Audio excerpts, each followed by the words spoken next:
And we are live and direct, ladies and gentlemen. We're going to give some time for people to get comfortable and tune in. And let me see if Anthony's able to tap in. Give him a call. Yes, yes.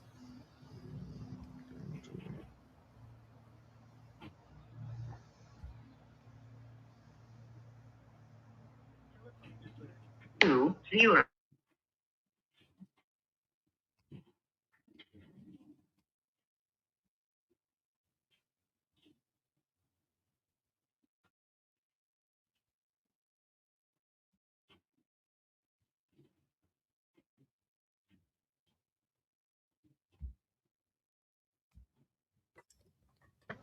All right. I let Anthony know we are set and people are starting to tune in. They're on YouTube, Know the Ledge Media, Know the Ledger, and also they're on my YouTube as well, Facebook. I will also let people know if they want to call in. I'll give people a link to call in. Okay, we're doing call and show today. Yeah, people who want to call in, they can call in and chop it up with us. Yes, yes. That'll be cool. See how people are doing. I am going to post it here. Call in here.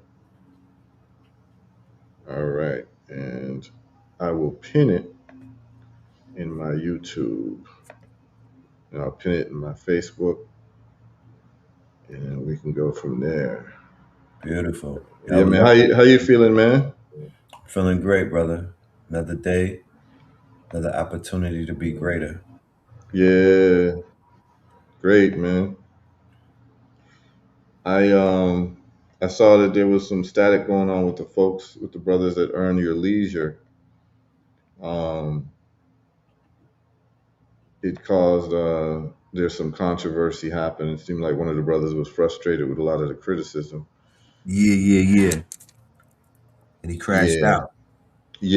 yeah. So But they I say sometimes when you speak, you know what I mean, you really say what's on your mind. And, I've had my critiques over the years about this proximity to whiteness, mhm, and this elitism argument. And it's not just from that brand, it's from a few brands. Because right. you got the people that are critiquing him that are in Atlanta, and it's not a proximity to whiteness, it's more so a proximity to Boule, right? Mm, Which is a mass version, like the gathering spot and you know, places like that, you know what I'm saying? And it's like it's just a it's the Spider-Man meme where everybody's pointing fingers at each other.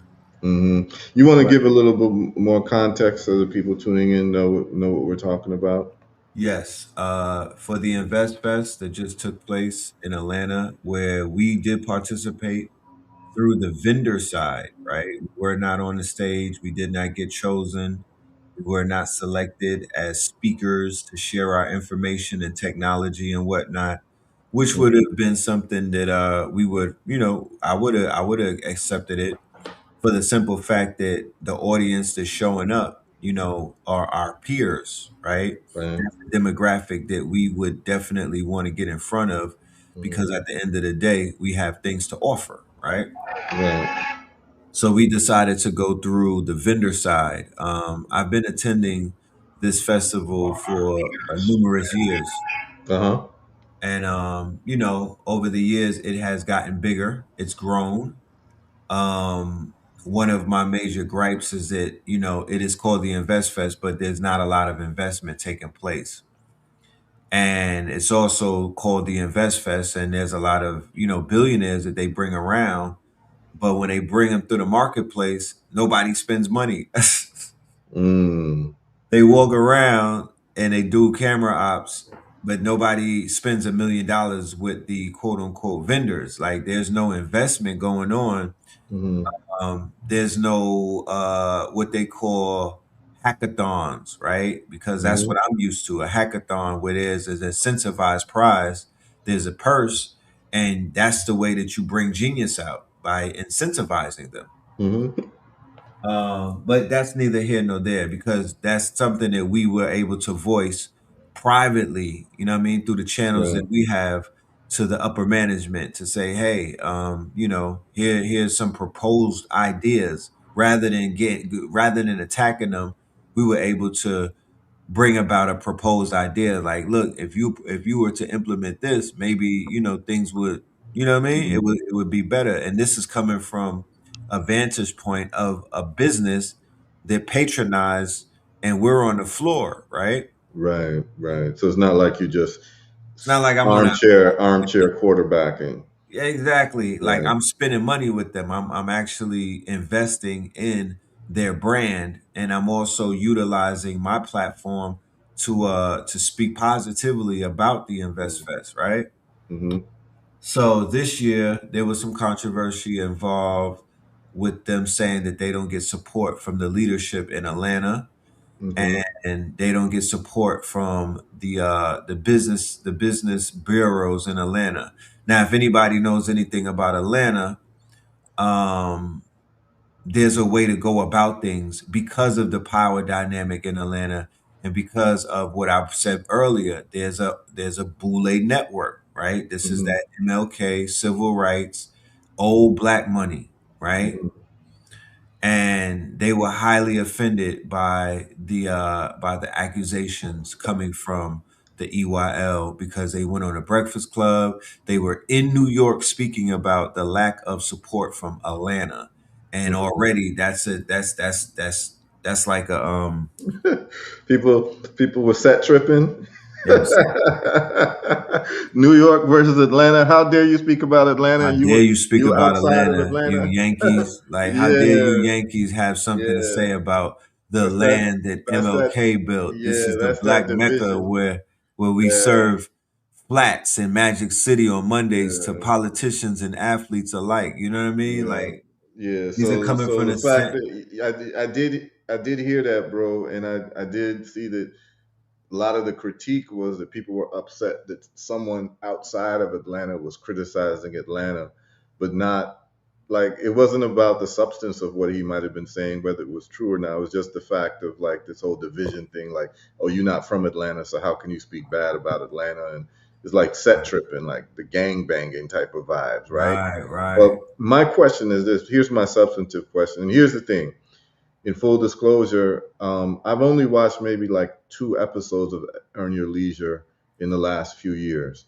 I was made aware of them, and I always saluted them because anybody or any group or entity that's exposing our people to investing, which is just, if we change the name investing, is just another way to make money outside of selling your labor, right? That's what investing is. It's yes, basically you are learning how to make money without applying your labor.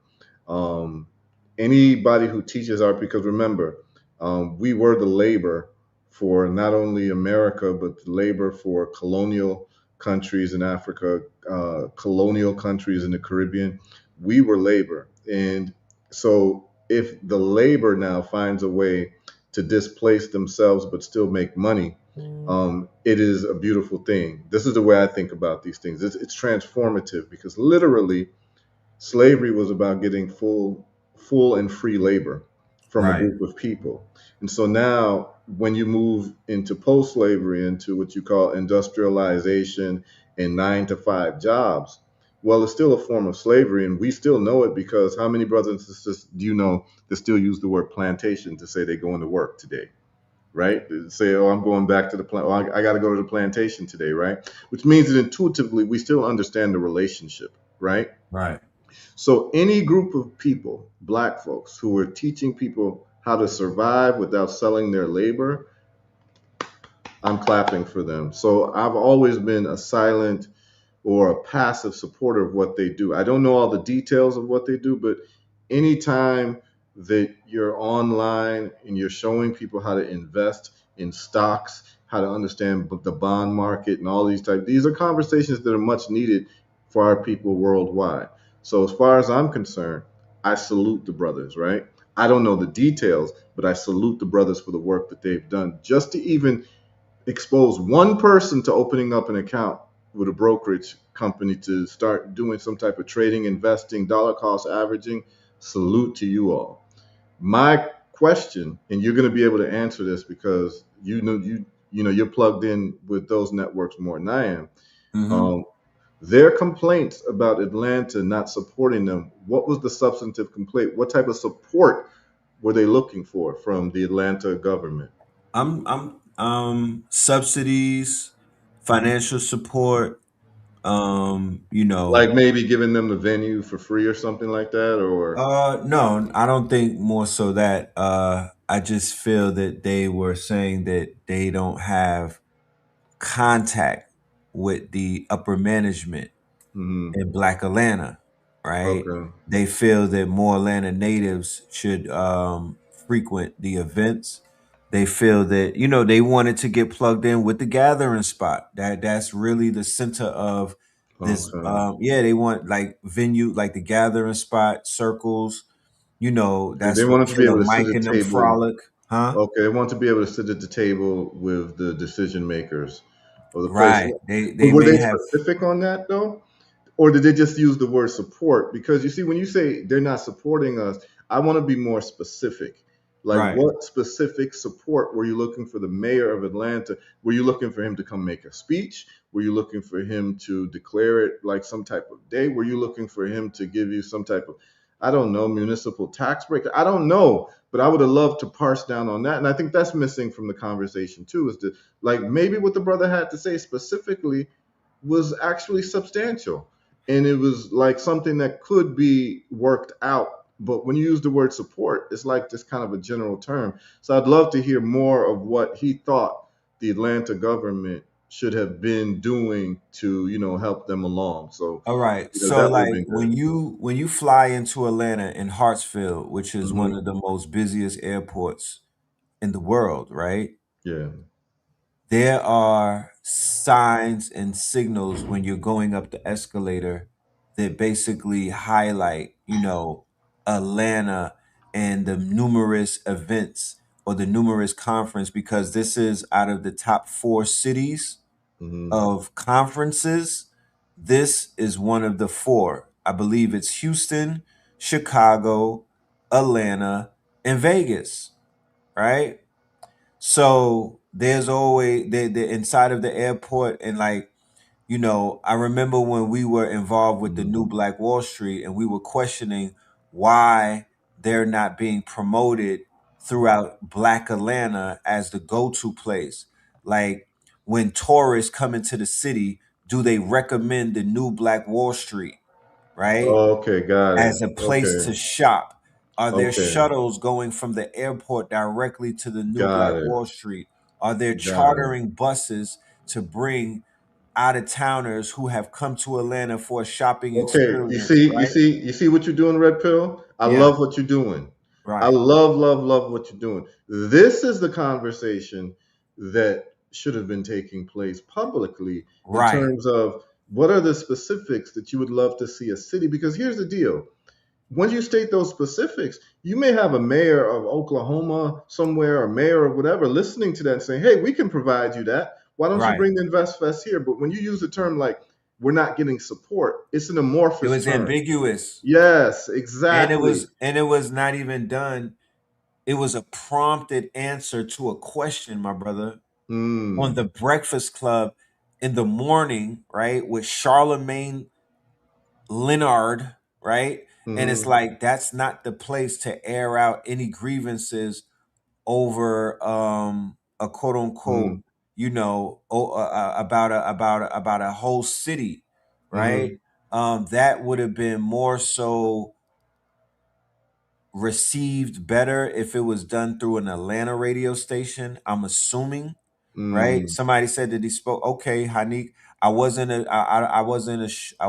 100% sure about what the specifics that he spoke yeah, on because when they clip the sound bites, right, and yeah. that's another Sound thing. bites. You Yeah, you're that's the gonna be a thing. victim of your sound bites because Yeah. that's what the people are going to. The majority of the people when these clips go viral, Mm-hmm. they're only gonna hear that sound bite.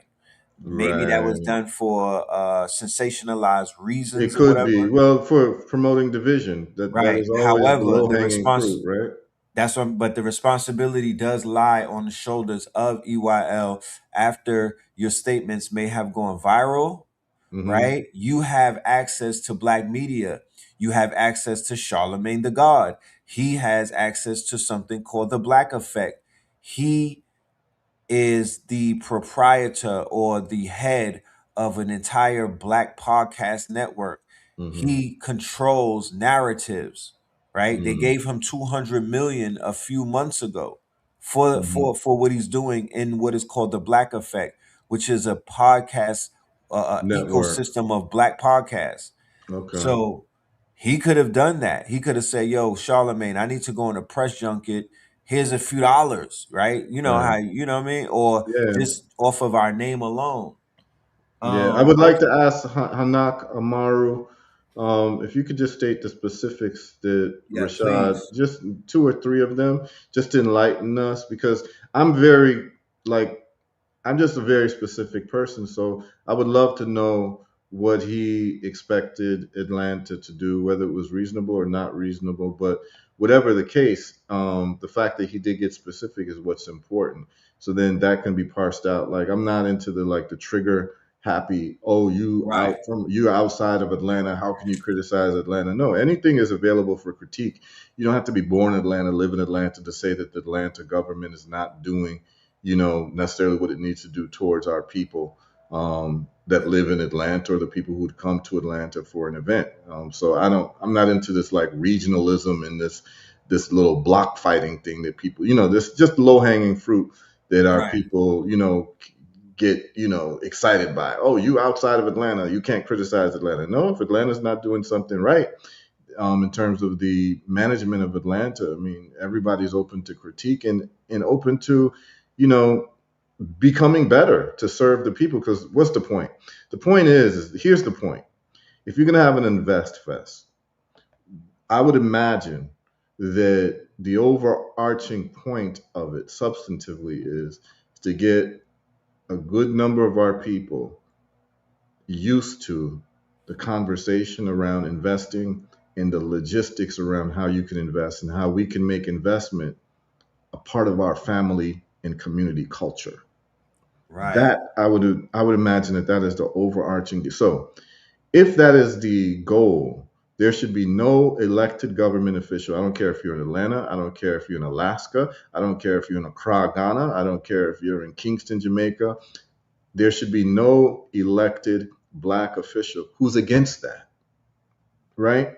So right. that means that if you're there to serve the people and you've got an event that brings, from what I understood, it was 30,000 people for one day. And 31. I understand it was like a 3 day event.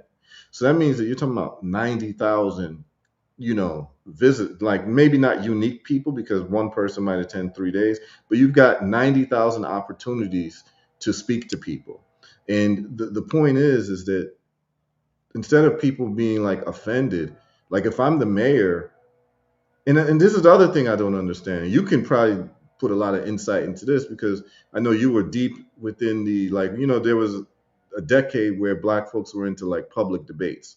I know you were part of that with like the Yeah. Sarah Suit and Setis and all of that. And Was that? you'd hear a lot of people like criticizing each other and talking about each other. But my question was like, why y'all don't just get on the phone with each other?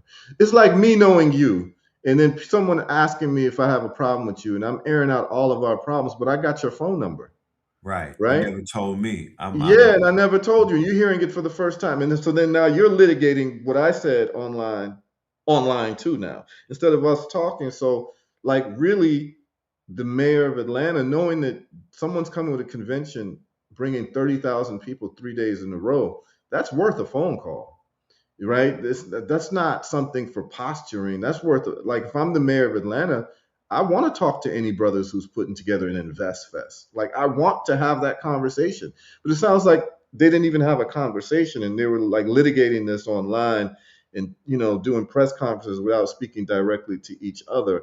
I'm not sure what why we do that. Like, you know what I mean? It's a lot of I guess it's posturing.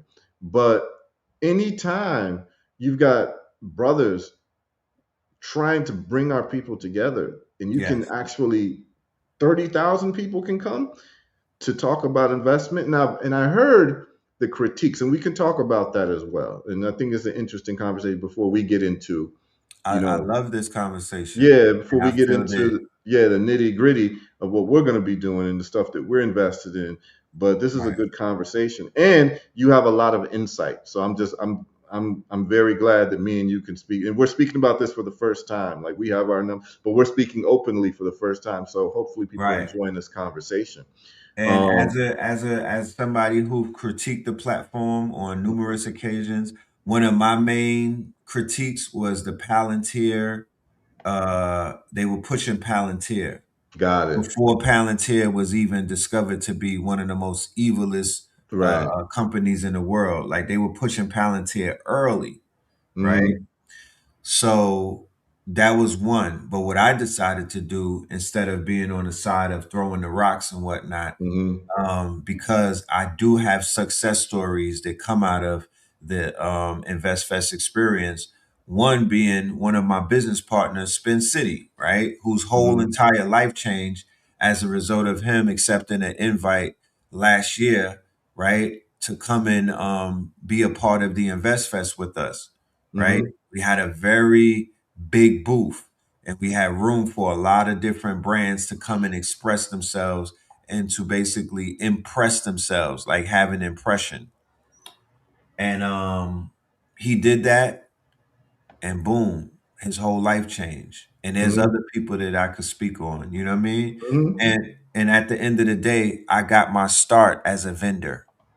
Okay. I'm vendor driven. I was on 125th Street I standing remember. I right with my remember. back to my back to traffic, right? Mm-hmm. Somebody could hop out of their car and hit me upside my head, right? I stood on 125th Street at a table, a fold out table for damn near 15 years, right? Mm-hmm.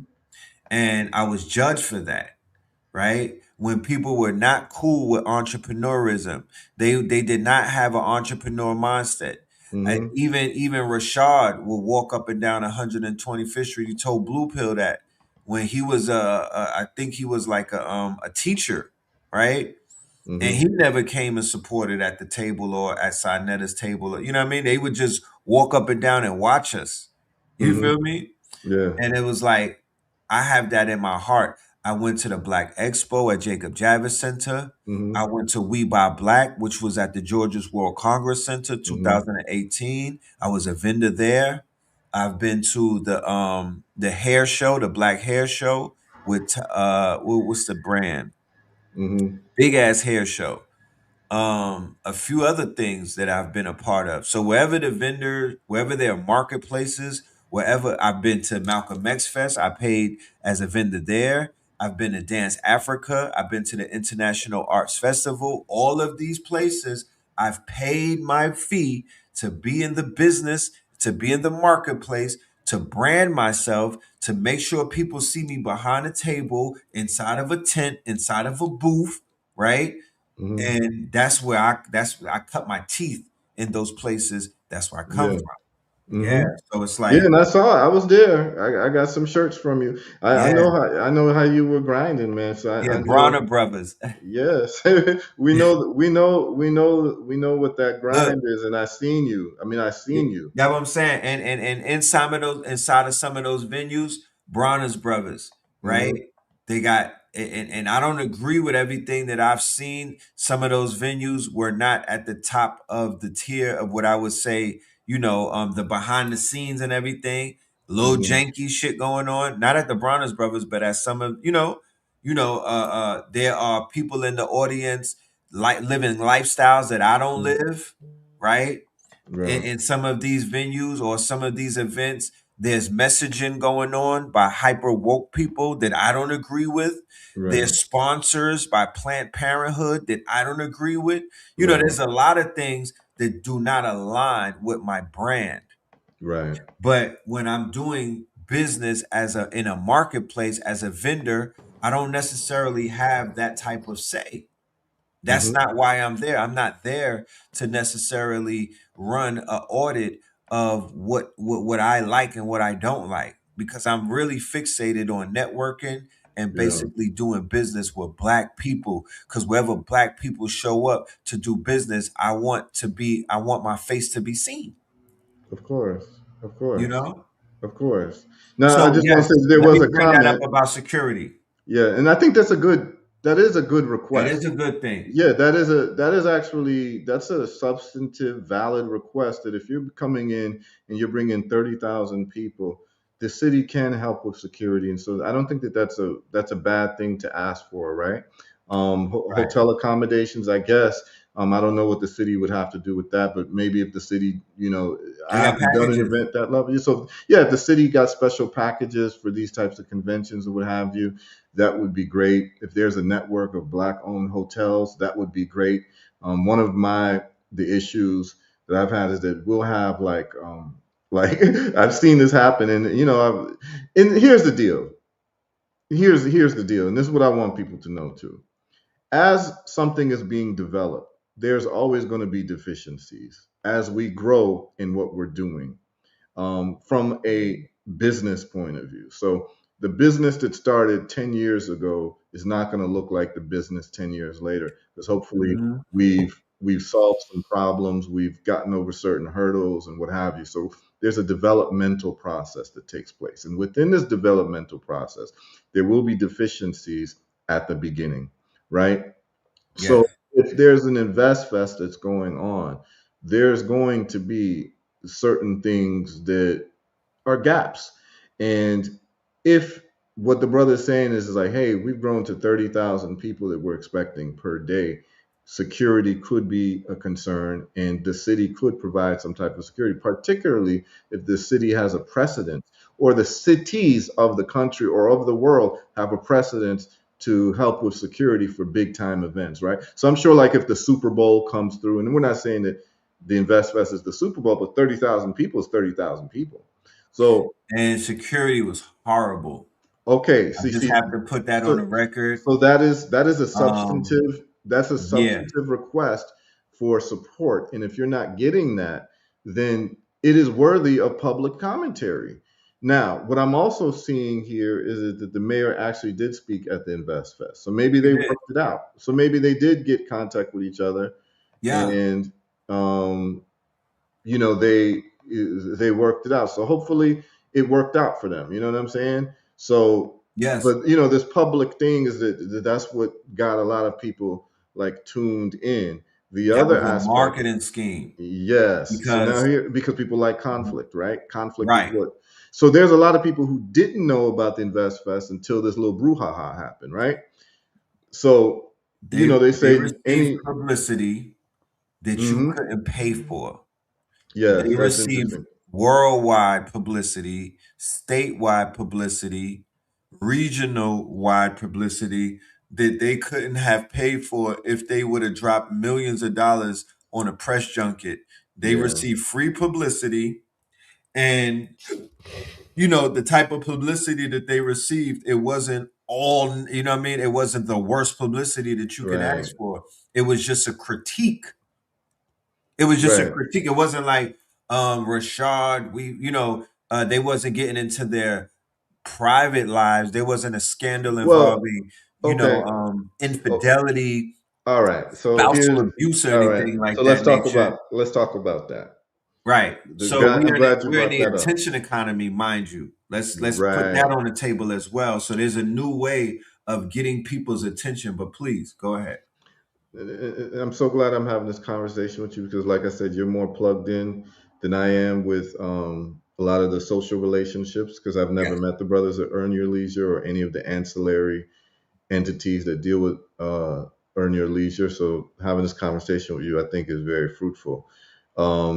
I did hear critiques because I wanted to know what people got out of InvestFest, and I was really, after you came back with your report, I was really excited that people were coming to that type of level to learn about investing, which is, to me, I think that's a win for our people based on where our people's attention tends to be. It's usually based on entertainment.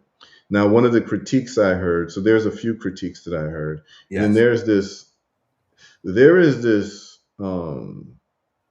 there's this energy that exists, and you've seen it and I'm going to talk about it. There's this energy that exists that is a hyena energy, a, Yes. a vulture energy. In Jamaica, we call him John Crow, a John Crow Yeah, energy, John Crow, Red Eye. where there is this glee that comes from feeding on the corpse of our people. What I Yes. mean by that is that once I saw that there was a problem with InvestFest, and the brother made the comment, because we can go over the comment that he made that this isn't just for black people, I'm off the black thing.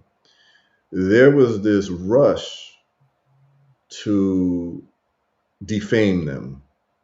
So, and what Yes. I mean by that was, okay, you were insulted that he said this isn't just a black thing and what have you. And that white folks can come and what have you. So people were insulted. So then there was now a campaign to dig into these brothers' personal lives to see if they were like qualified to talk about investing and like who are they really. And this guy used to be a A you know teacher. a, a, He was a a, public. He was a PE teacher. How yeah, does he know yeah, about a investing? yeah, PE teacher. This guy, he used to just work for his family's, business, and so you see a lot of this tearing down. And I could see like there's a look that people have in their eye when I can see that they're possessed by the pleasure of black destruction. Yes, because Yeah, I could you see know when that you go to violence. KFC, you Yes. go to KFC and they ask you white or dark meat, Hmm. and they go with the dark meat because it is so delicious, right? That must be it. That's, yeah, So it when they must be tearing these delicious. carcasses up, they going that Yeah, dark meat tastes better than that white meat, yeah. and people love to descend on these carcasses. But please continue. Yeah, so I saw that, and I'm very like I can see that a mile away when there's a look in people's eyes when they are feeding on black destruction and they're very happy about it. And it's a tradition that has happened, with our people. That's why like division, people get excited by division and get powered by division and like the low hanging fruit that has kept us losing, right?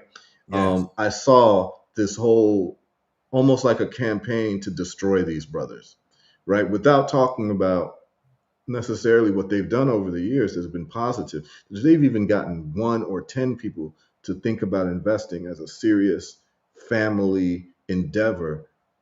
You got to salute these brothers, right? Regardless of what background they come from. And then a lot of people who are criticizing them obviously don't know that there's a lot of these people who have degrees in finance who are broke. There's a lot of people who have degrees with MBA, Harvard degrees. I mean, I went to school with a lot of these folks with Harvard yes, degrees and all of that. And because where I went to undergrad, my undergrad was Tufts University, but Tufts University was down the street from MIT and Harvard. So Tufts University, MIT, and Harvard, we used to all party together. And we all, so if you pledged a Greek letter fraternity or sorority, they all pledged together. So Tufts, Harvard, and MIT were like three brother and sister schools, right? So that means that when I was in school, I got to meet all these folks who later on became like, so-called important people within the society because they went to MIT, Harvard, and Tufts, right? Because that's where I went to right, school. And I'm going to tell you all right now, just because you have a degree in finance doesn't mean you know what the hell you're talking about. Just because you have a degree, an MBA degree, doesn't mean that you know what you're talking about. The way that you judge whether someone knows what they're talking about is the consistency and the quality of their results. So I know people I went to law school with who were terrible law students and now they're judges. You understand what I'm saying? I yeah, went to school with people when I was, had got my science degree who are now doctors and they were terrible in biology class. You get what I'm saying? What I'm saying is that there is this penchant to try to look into people and try to tear people apart without actually asking the real question is what are these brothers results. And from what I've surmised, they've been getting some good results for people in terms of their stock picks and giving people a way to think about investing and what have you. So I think that the brothers in what they've done to build a platform. And keep in mind, these are young brothers who started a platform on investing, not a platform based on entertainment gossip or, any of these things that our people like to be excited by. This is actually like adult conversations. And so the fact that people are so quick to try to tear them down shows you that there's going to be a constant of people who will try to tear you down no matter what good you may do, or the moment that you may say something that they disagree with or is out of character or something, they're willing to destroy you 100% completely. Now, in terms of his statement about I'm off this black thing, this and that, and what have you, there tends to be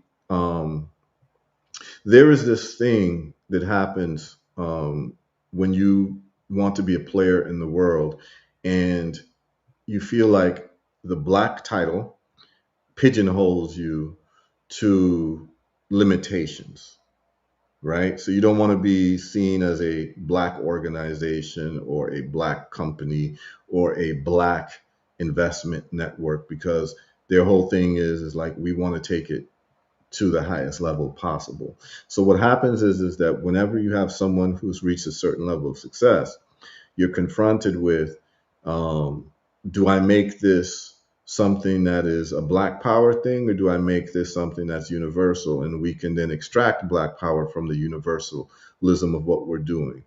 And I think what happened is that in his case, he got frustrated by seeing all of the negative commentary. And what happens is there is no person who's tried to do anything for black folks that has not been frustrated with black folks. I mean, I'm just going to keep it real. Yeah. You understand what I'm saying? Now, I'm That, not saying that I agree with what he said, but anybody who's tried to do things for our people, you're going to, and you do it on a serious level, you're going to have moments where you say, is this worth it? You understand what I'm saying? Because yeah. we've practiced the behavior of losing so long that we are very skilled in doing the things that cause us to lose, right? Which is division, gossip, this and that, instead of just like closing in ranks and doing what needs to be done and accomplishing goals. Now, one of the critiques that I did here, and I want to get your perspective on this, Brother Redfield. I want your real perspective on this. I really, really want to hear what you got to say about this. One of the critiques that I did hear from people is that I came to Invest Fest to learn about investing and to plug into like the investor world, but I got there and there's celebrities who didn't make their money from investing talking, right? So it Right. became more of a celebrity fest, right?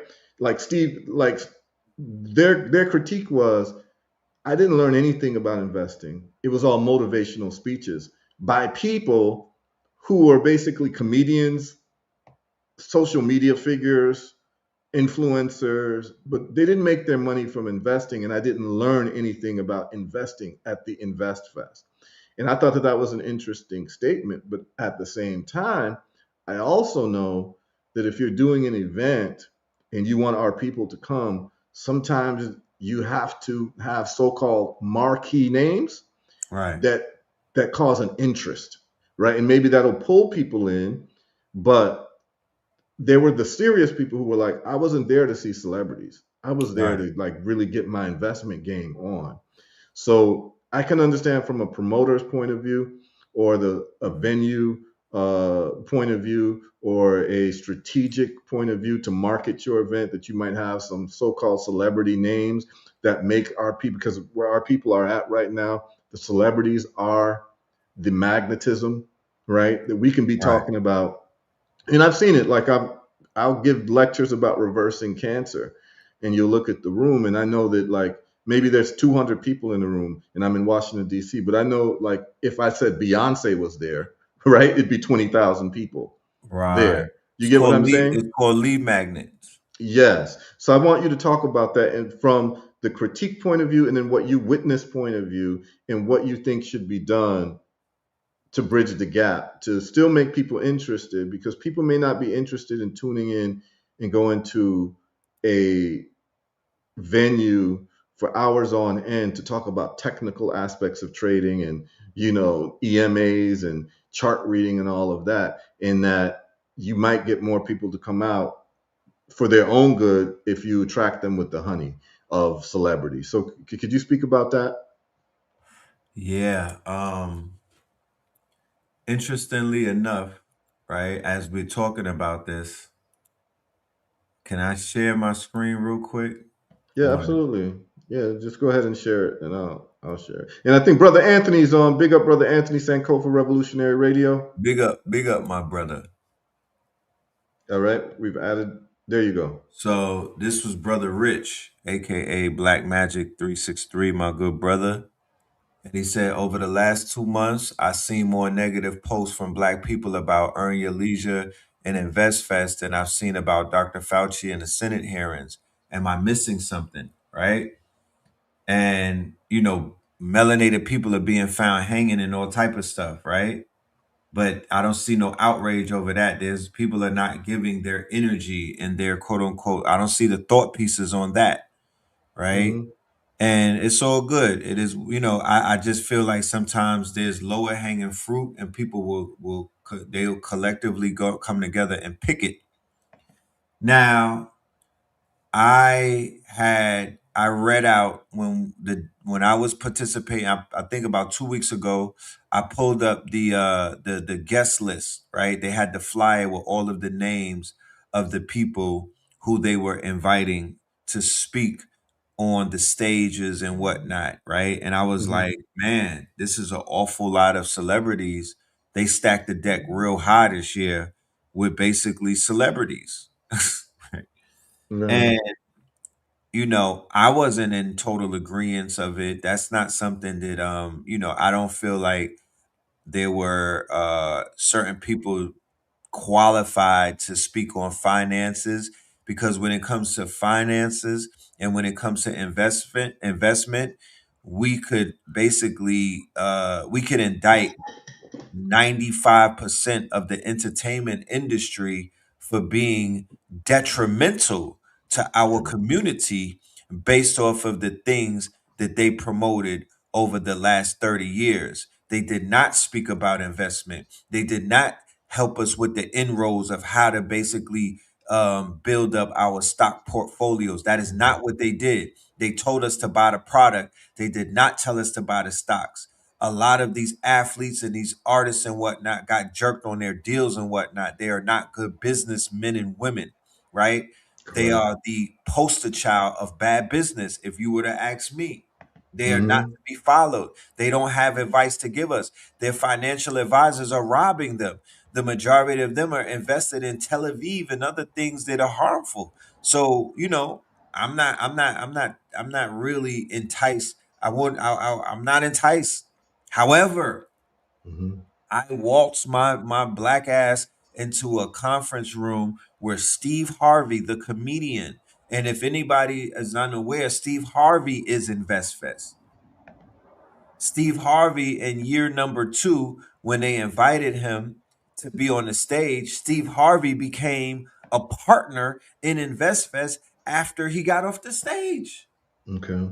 So it's really the Steve Harvey show with Rashad and them. I'm sure that they're retaining their ownership and whatnot, but Steve Harvey is a partner. So the influx of all of these millionaires from the quote unquote the billionaires, I mean, from places that were hard to reach, that's all Steve Harvey's work. So Mm. when you get the celebrities that play golf with Steve Harvey, that's Steve Harvey's work.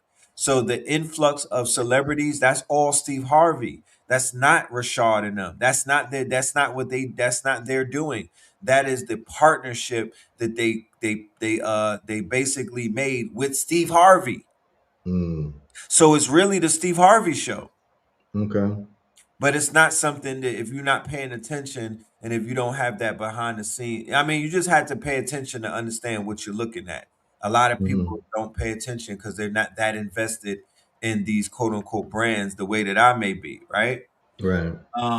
Steve Harvey brought the white billionaires in. Steve Harvey's the one bringing in some of these billionaires that we don't even know about. I Mm-hmm. mean, they had BlackRock as a sponsor. you know what I mean? I see. You know what I Yeah. mean? Yeah. So Yeah. Yeah. it's a Steve Harvey show. But I went up in there, and some of the most simplest advice that you would say, oh, we all know this. Well, if we all know this, we should be speaking about this every day. When he got up there and he talked about how he was pimping life insurance, Mm. I was like, damn, I've heard people say this on many occasions, but coming from Steve Harvey, I was like, shit, it resonated a little bit more to me. because it's Steve Harvey. Okay.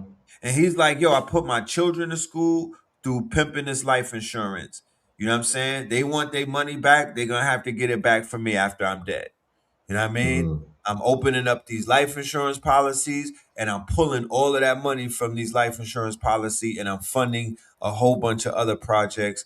This is what you need to do. This is how you should do it. This is what I did. Okay, so he gave the steps. So it was actually something useful. Because He what he's gave talking about, people is a concept called infinite banking with insurance, which is another right, conversation. right, And then right, you have to decide, these insurance premiums that you pay, would it make sense to do that or dollar cost average into good company? So I mean, there's apples and oranges, right.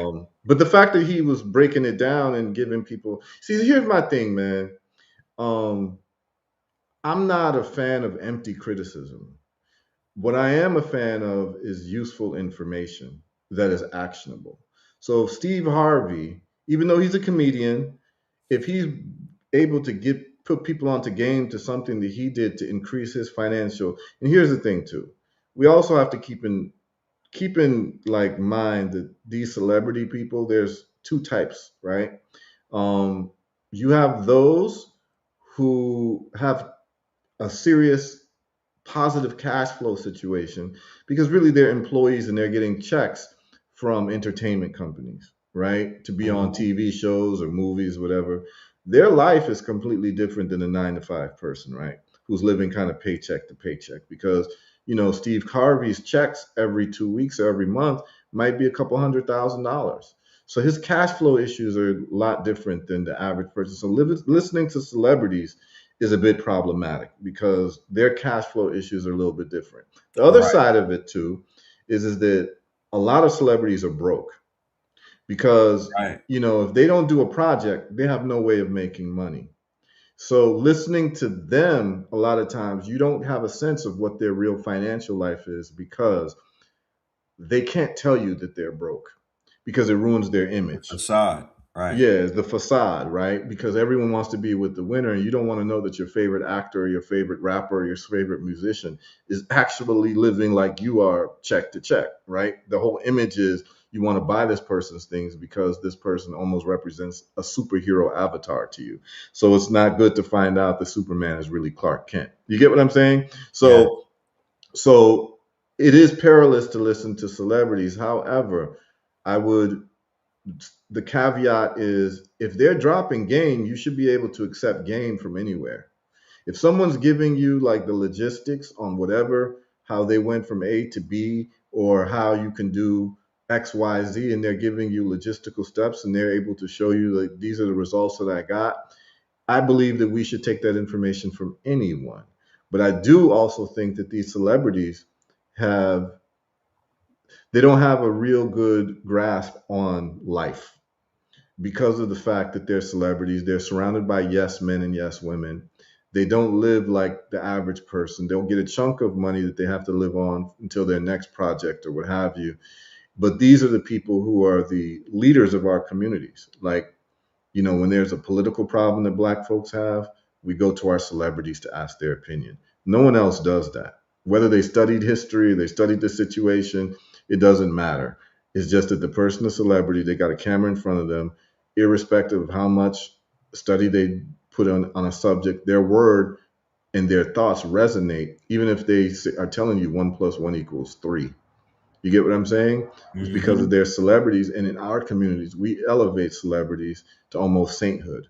So there is a problem. I think that if you do bring celebrities just so that you can attract people, it needs to be celebrities who have something substantive to say in terms of kinetic knowledge around investing and finance, which most celebrities just don't. They don't. That's why their business managers usually steal from them because they don't know any better. They don't know what's going on. But um, all in all, I will say this. Anytime brothers are changing the narrative to an adult conversation, which is Yes. investing, we have to salute that. If there are problems that we see, we understand that everything is a work in progress. But at the same time, We don't want to sell wolf tickets to people where people are coming to an invest fest and it turns out to be a dating mingles uh, type of thing, and it becomes a celebrity lookout type of thing.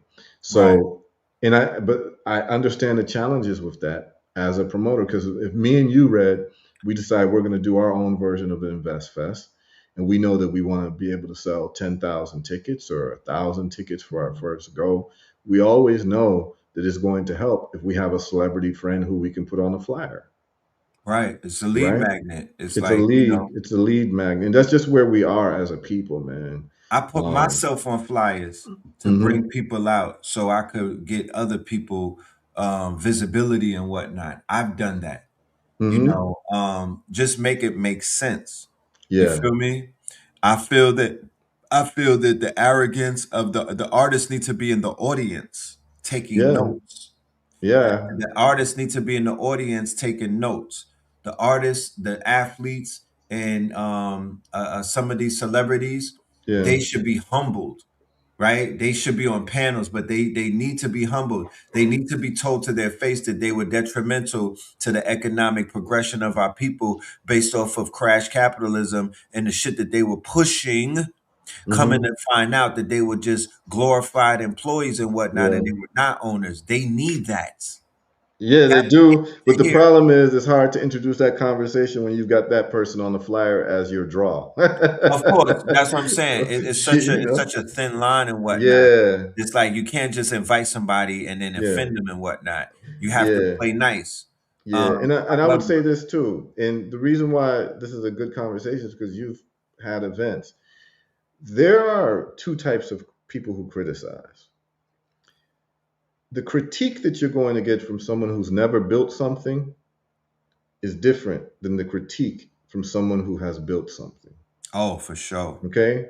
So, because you have built something and you've had events before, your eyes on the problem is going to be quite different than someone who's an armchair person who's just looking to criticize anything that they may find worthy of critique, right? And the critiques a lot of times are unseasoned, lack of knowledge type of critiques just based on nitpicking, right? The Yes. critique that we're interested in is we're interested in critiques from people who've built something. Because when you've built something, you understand the perils of investing in that thing, that idea that you came up with, and the branding and how it's associated to your reputation and all of that, which people who've never built anything, they just don't know. Like if you've never had a company, you don't know, and you had to hire people. Like the employee of the company has a whole different world view of what's going on than the person who's the owner of the company, who's taken all financial risk, may have gotten a second mortgage on their house, gets paid last, right? All Yes. the employees have to get paid first before the owner can get paid. But it's hard to have these conversations if you've never built anything, right? That's a Because fact. you're going to always empathize and sympathize with the employee because most people are employees and they can only see the world through an employee point of view. But the employee is taking no economic risk. The only risk that the employee takes is a time risk.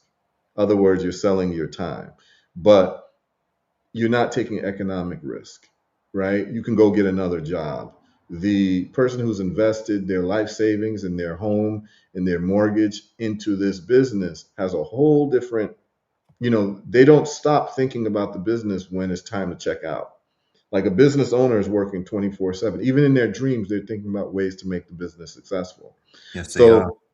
So it's a little bit different. So I always try to discern between the critique of people who've built something and the critique of people who've never built anything, right? Right. There's a whole, 'cause your idea of the Invest Fest is going to be different than these people who just want to tear down any black person because they heard something they didn't like. Because you actually, number one, went and then you've done events and you've also invested in things before, so you can be able to speak about it in a whole different point of view. That's why Right. your conversation to me is very important about what you saw with the Invest Fest, as opposed to a random person, posting a complaint on YouTube And I because they've never built anything before. right, right. It's different. And I would say this as well. I would rather go to the Invest Fest and find my spouse, right? Mm-hmm. Because one of the main caveats of success, one of the main caveats of your business thriving, one of the main caveats of both financial ruin or financial upheaval, right, is to be equally yoked with the right partner. Mm-hmm. And if you were to ask, if I was a single man in town worth millions of dollars, and you would say, yo, would you rather go to a singles night? Would you rather go to a networking event where you could meet a significant other? Or would you rather go to the club to stand on somebody's couch? Mm-hmm. I would go to the event and I would want to be equally, I would want to be amongst my peers, and I would want to be in a room with some qualified quote unquote counterparts. And yes, I will work that damn room the same way that I will work the room when I'm looking for millions of dollars. To me, that's more important Mm-hmm. than getting a loan. Right. Okay. Because at the end of the day, I'm what's better than 1 billionaire too, right? So I'm like, yo, I got a lot of things going on, but I don't have what really makes me ultimately happy, a family or Mm-hmm. somebody, or you know what I mean, or somebody who I could say, yo, she could understand the language that I speak. She could Right. help, or she could, you know what I mean, she could be my rock. I could be her rock. I could invest in her. Right. It might not even be sexual. It might be I might be looking for women to invest in. I might be looking for somebody that I Yeah. want to partner with. I Yeah. may be Movers looking and for a shakers. muse. Movers and shakers. Movers Moving and this, yeah, I shakers. might be looking Yeah. for a muse. I might say, yo, I'm looking for a beautiful woman to go in these meetings with or to go on these business dinners with, and we're gonna lock these deals down. We're acting. Right. Right. Right. Right. Rather than It's rather kinetic. rather than somebody throwing their entire heart in things and getting it broken and all messed up, and now you want to cut Right. your hair off. No, let's act a little bit. You feel Right. me? Let's do a Let's little get bit of role active. playing. People are out here role playing. Let's role play in a Wall Street setting. Me Yeah. and you. Let's put on our finest. Let's go to put our finest on and go role play and body this shit. I like things like that. I like to do things like that. You know what I Right. mean? And we could fall in love off of our success. Right. Like, I'm not against that. Right. No, I think I don't here's think that's weird. yeah, man. Here's the thing, man. Do you know how many beautiful women were there? I'm sorry to cut your wisdom. No, no, go ahead. Do you know how many I'm talking about? Our people are drop dead, and this isn't all. I've been to block parties. You know what I'm saying? I've been all over. I Yeah. mean, the people are getting more beautiful by the day, right? Red pill is on I'm fire. just saying. I mean, it was Talk a the things. BBL convention, but I'm not Talk the even talking things. about. I'm just talking about people with Right. skincare routines. That Right. people, once people get their life together, they just exude a certain type of ambiance to them. You know what I mean? They become Right. more magnetic. I was witnessing that. Right. Why not cater to that? Absolutely. You Okay. know, I'm all about that, man. And like I'll say, man, when we parse through all the negativity, um, here's the deal, man. The American politician Barack Hussein Obama has a quote where he says, "You cannot let the good become the enemy of the perfect." So the Invest Fest may not have been perfect, but we can focus on whatever good came out of it or whether good was there, right? Because in the absence of the Invest Fest, there's no mass conversation about investing. And I know investing has changed my life to the point where I don't have to work for anyone, right? And I've been economically free for a long time, right? And Yes. investing changed my life. And so the fact that brothers obviously have had investing change their life and can spread the good word and the methodology and the approach to other people, you have to do nothing but salute them. And if one brother gets frustrated with black folks, you see, here's the thing: the people who got offended by his comment, I always wonder, like how in tune are they with the black, with black power in their life anyway? or you just get offended just to be offended, right? Like, Right. I had a suspicion that some of these people, don't necessarily hold the line when it comes to like black power and commerce anyway, but for some reason, this was something that they wanted to focus on. The other side of it too is that tangibly, whether he says, this, I'm off of the black thing, what we know is that if you've been in this movement for over 5 to 10 years, there are days where you feel that way because our people are ruthless when it comes to taking down people who are trying to do something. Because Right. there's an inertia that has us practicing and engaging in very bad habits towards losing. So anyone who's going to do anything publicly for black people, you have to have very thick skin because you will be underappreciated, you will be maligned, you will be talked about in a very terrible. That's why I always said to people, I don't want to be your leader, because I see how you treat your leaders. You know what I'm saying? But what I will say is that substantively, you have to respect what the brothers at Earn Your Leisure have done. You have to respect it. Whether you disagree with one statement, we know that they have done more for at least exposing the minds of black folks to an alternative way of making money that's legal and Yeah. actually generationally relevant to be able to pass this on to your children. And if they've been able to do that I think I think I heard something where they've been doing what they've been doing for about 8 years. And so in 8 years, I'm sure that they have touched hundreds of people's lives, if not thousands of people's lives, and have put them on course to not just become a wage slave. And anyone who has taken their time because they have freed themselves economically, but they have come back like a Harriet Tubman and showed other folks how to escape the plantation, they Yes. have they have to be saluted, man. And we can't allow the good to be the enemy of the perfect. So maybe what the brother said was not a perfect, and maybe he was in a state of frustration, and maybe the Um. Invest Fest was not what it fully could have been because it was more celebrity focused and lacked a little bit more seriousness than people would have liked.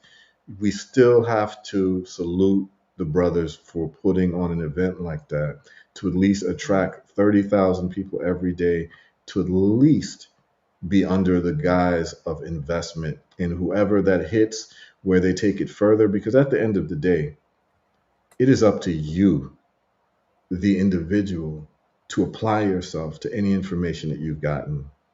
It is up to you. It is not up to Earn Your Leisure to make stock trades and buys for you. You have to show initiative. And if the brothers have put together a platform and a venue just for people to be exposed to the conversation and where people can meet each other who are involved in these types of activities, I say you have to give the brothers some grace and applaud them. And really, the critique should be constructive critique and seeing how you might be able to help out to take their mission even further. Right. And a lot of people are trying to say, "Oh, they're doing it for themselves to make money for themselves." Like, there's nothing wrong with making money in a business, and if you're going to do a venue and you're going to have an event, it should be a net positive event economically for the people who've taken the economic risk. And this is what a lot of people don't realize is that in our communities, we've gotten like there's this thing that we do where we malign people for making money. Oh, they're just doing it to make money. Like, well, Right. you're going to your 9 to 5 to make money.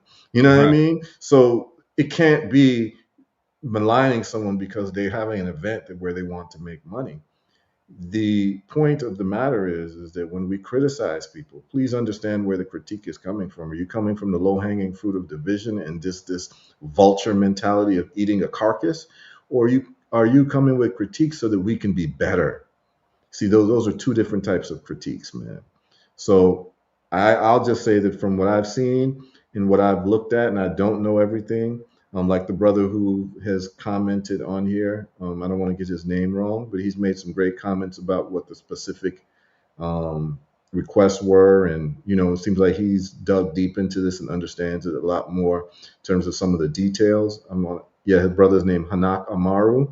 Mhm. Salute to you for providing, some of the pieces of the information. But what I just want to say is that I am in full support of, I don't know the brothers personally. I don't really watch their show too much. Yesterday, I watched some of their show when they were talking about Micron and different investing on Market Mondays that they do. And I found that what they were talking about was very sound. Like, I might not agree with everything, but um, I like the fact that they're putting this conversation on the table where our people can start being interested and excited about investing as we are in celebrity gossip. So, Mm, to me, man, I just want to salute the brothers. And whether they're doing it and they say, oh, this ain't just for black folks, this ain't for white folks, those of us who are Pan Africanists, black power people, we don't like, here's the thing. I don't expect someone who's not a Pan Africanist to engage in Pan Africanist activity. Other words, like, I'm not looking for every black person to be pro black unity or black power or Pan Africanism, all that, unless you declare it.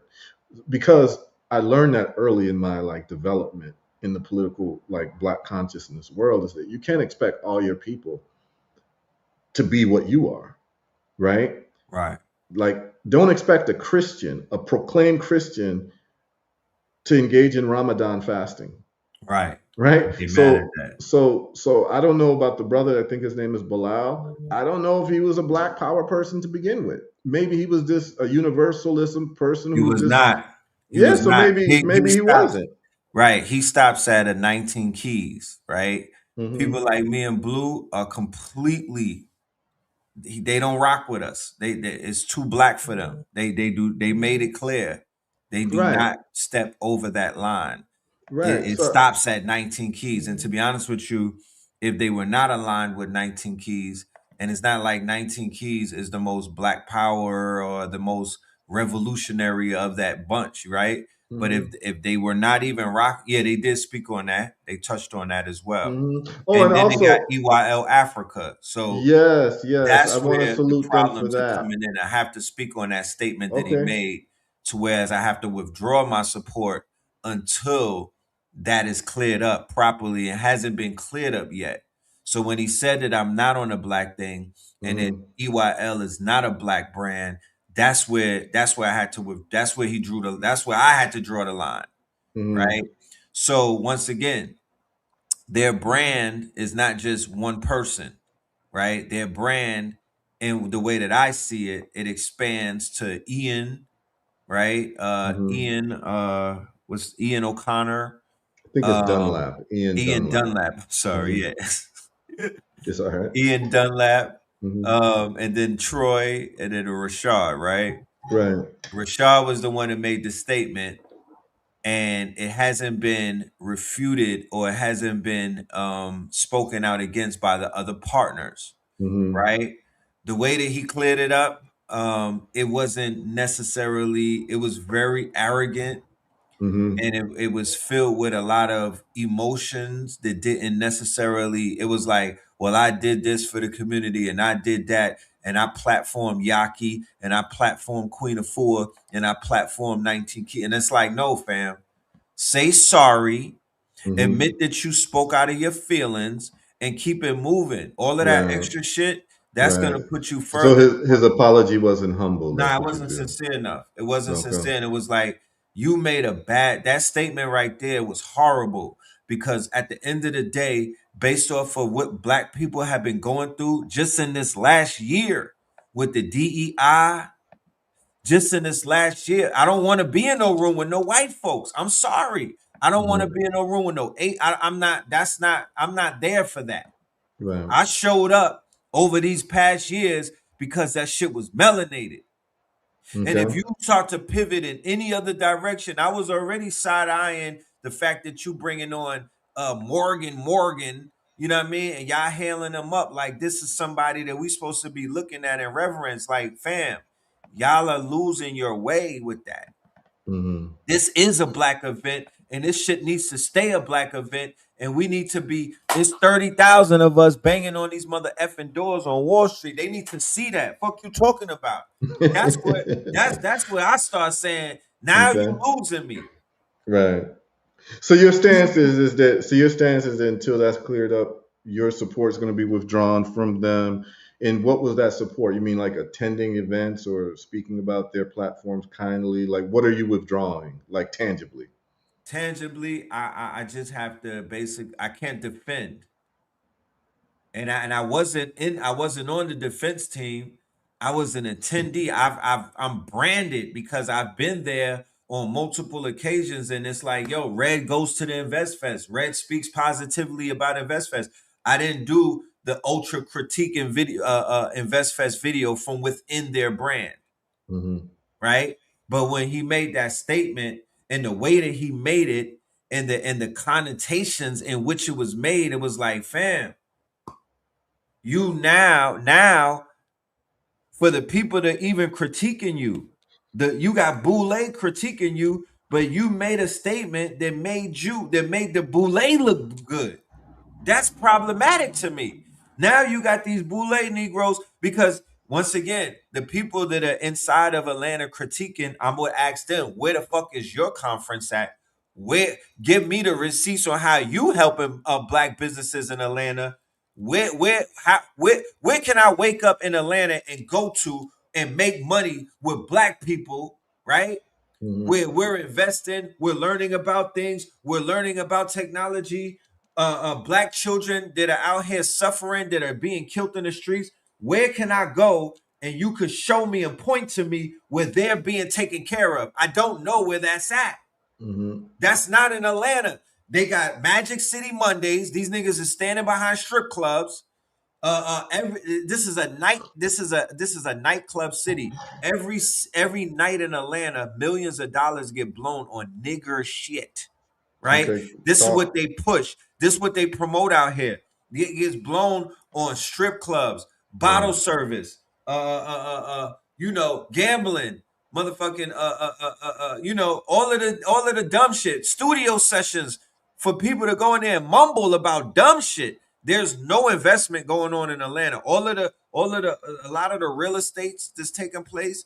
I read the names and I Google them. It's not us. It's Mm-hmm. not us. The homelessness is skyrocketing. Why does nobody say, yo, let's just open up a factory and take all of this sweat equity, these are men, these are able-bodied men laying on the streets. Why is nobody bringing them to work? Why did New Black Wall Street close? Why did nobody support that? Why didn't the mayor talk about that?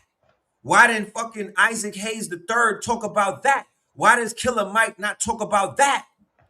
Nobody did that. All of these people, oh, I bought all of this land. When you ain't build on it, the fuck you talking about? You're not building nothing.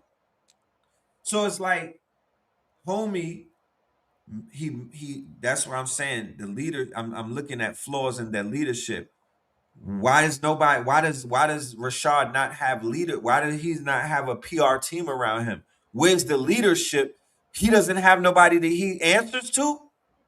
You just getting out there saying shit out of emotions, and you got all of these quote unquote. You got all of this. You got all of this power and prestige and all of this, but you're not. Nobody can tell you how to talk on your platform. Nah, I find that problematic. I Right. find So that that would probably problematic. be amongst his partners, right? The brothers that The he's in partners, partnership with right, to actually caucus with him and see what's going on. Yeah. So like I said, man, I don't want to spend too much more time on this because I know a lot of people tuned in to get into the ism of these trading positions that we have. But I did want to cover it because I think that is something that is out there and people are talking about. And we definitely, I wanted to get your perspective because you actually attended the conference. I have not attended the conference. You've actually met the brothers. I have not met the brothers. So right, this was really a conversation we could have had privately that we're having publicly. I just right, wanted to hear your perspective though, because I think that you have a very unique perspective that right. needs to be taken seriously about this particular conversation, you know? And once again, my perspective and my vantage point is from a marketplace slash vendors perspective. That's where I speak positively, and that's where I would speak to. I would say that it's two football fields inside of the Invest Fest. One football field stadium is the conferences and the workshops and things of that nature. Great, kudos. That's for people to show up for that. Then there's another football field size stadium, and that's called the marketplace. That's based off of businesses and brands, right? This is where content is created. This is where the quote unquote businesses, small businesses, big businesses, they all congregate in one space. This is where customers and supporters get to see their favorite brands and whatnot, get to meet the people face to face. They get to shake hands, they get to hug, whatever, take pictures, all of that type of stuff. I witnessed the buying power, the selling power. I witnessed the power of people creating powerful displays. There was so much energy in that marketplace that it completely flatlined any other experience that I had over the past 6 months. When I went to Herald Square, when I went to Times Square, when I went to Bayfront Mall, when I went to the Galleria in Houston, all of these malls are dead, and we're not even in those malls. The energy inside of these malls, the energy inside of all of these retail businesses are flat. When I was in the marketplace, however, and I saw how our people was basically had their setups and everything, I was thoroughly impressed. I was elated. I was like, you know what? Even to the point where we created a proposal that we're handing over to Ian Dunlap, right? Because me and Blue and a few other people, our whole thing was, and we also handing it over to Andre Dickinson inside of Atlanta, the mayor, because we were like, look, this needs to be an incubator. This needs Mhm. to be an incubator. We need an incubator. We don't need to have this once a year. If this is Atlanta, the city of black business and the city of the entrepreneur and whatnot, why is this not every day? Can we select at least 50 businesses and bring them through an incubator like Y Combinator or an accelerator, so we could forge these businesses into corporations, so we could basically get them on the quote unquote stock market. Mhm. Yesterday's show, the brother Spin City asked a question. He said about 70 some odd years ago, there were like 50 black businesses. There were I don't know if it was a Fortune 500. I'm not 100% sure. It might have been a NASDAQ or something, but he said today there's about six of them. Mhm. We got LLCs, but we don't have corporations. We don't have no businesses that are offering shares and equities and things of that nature that we could literally get behind and support as a collective. This needs to change. Well, So, one caveat: yeah, we will be having shares offered for Herbal Results Industries next year. So Ashe. That's Ashe. we Yes. have that we're actually on stage two, and we'll be having a meeting in the next 2 weeks for our investors. For stage one has closed, and we're moving to stage two investment for Herbal Results Industry. We always want to bring things back home to practical um, levels. At Herbal Results Industries, we will be offering private shares in the next year or so, and these shares will be used to build facilities around diagnostic equipment and factories and what have you. So we will be one of the black companies that actually do offer stocks to people on a private level. You'll be able to get them for like less than $1 a share, and then we'll be doing an IPO in the years to come, so that you already are a private investor in the company. And then when we do an IPO, that's where you make your windfall. So just like SpaceX happened and all these other companies, I'm going to make sure that particularly the folks who tune into our show religiously, you'll be able to buy shares into Herbal Results, where we're reversing all types of illnesses. You like what we're doing, you can become an investor. We've already had level one investment that has been closed. That's been over. Investors have been paid back or rolled into level two. In the next 2 to 3 weeks, we will be having a comprehensive meeting for Herbal Results, and all past investors and new investors, people who want to invest in level two. And those of you all, I didn't mean to cut you off, but what you said was so important. But I wanted to make sure that people know that these ideas that Red Pill is talking about, they're more than just ideas, that we're actually doing these things because we know what needs to be done. And what we're not going to do is we're not going to wait for other people to do it, right? Right. Earn Your Leisure may have their avenue in what they do, You can't and do everything. they can't do everything. So these incubators that need to be done, some of these concepts that might not need to be done at the Invest Fest, um, we have to take it upon ourselves to make happen what we think needs to happen. I would love to see like basically like an investment panel where entrepreneurs can pitch their companies live at InvestFest, and people, investors are there, and people can buy shares into the company or do loans for the company at certain interest rates. That would be a next level to take it. That's where I would be interested, and if I Right. could assist the brothers in any way, that's how I would actually get involved in something like InvestFest, or you start your own, right? Either you plug in with the brothers and bring something to the table that you think could be done at the next InvestFest, and if they're open to it, maybe you can Right. lead that.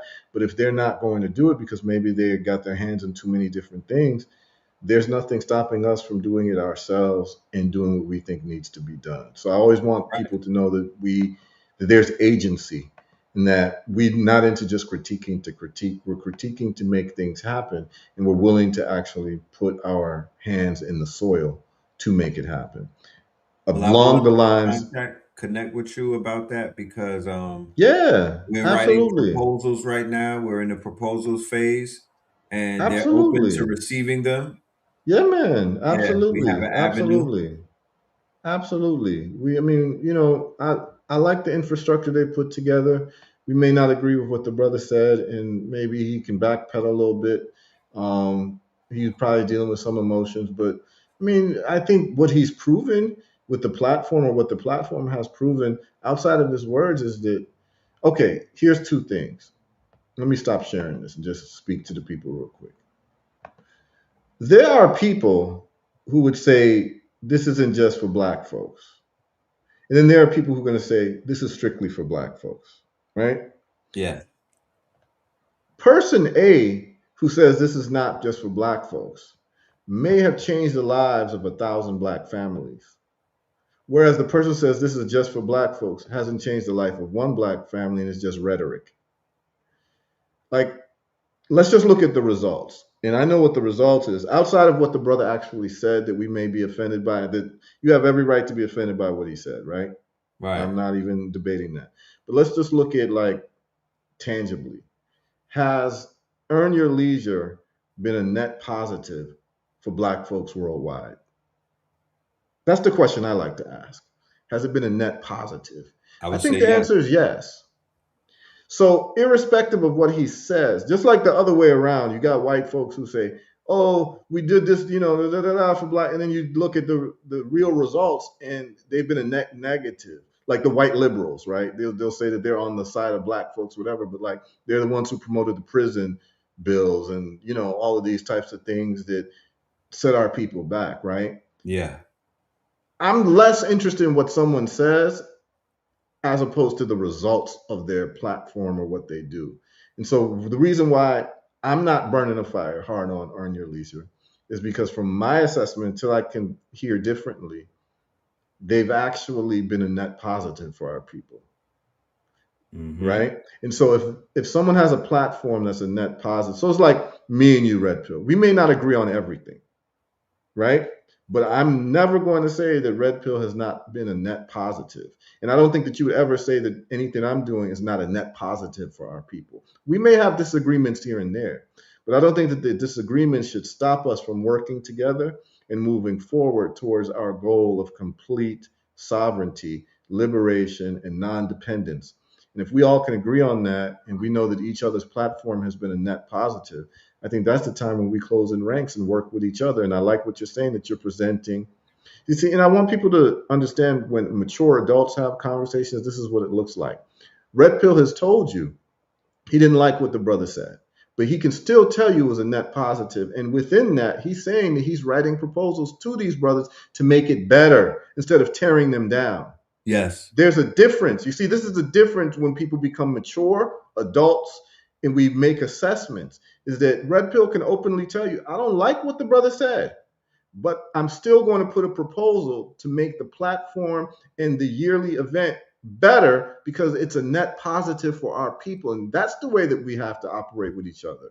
Because many of you report to 9 to 5s every day and you work side by side with people you don't like, but you're working to help build the company that you're working for. That's So what right. I'm saying is that if we're working for the benefit of our people, sometimes we have to hold our nose when we work with certain members of our people who may say something that we don't like.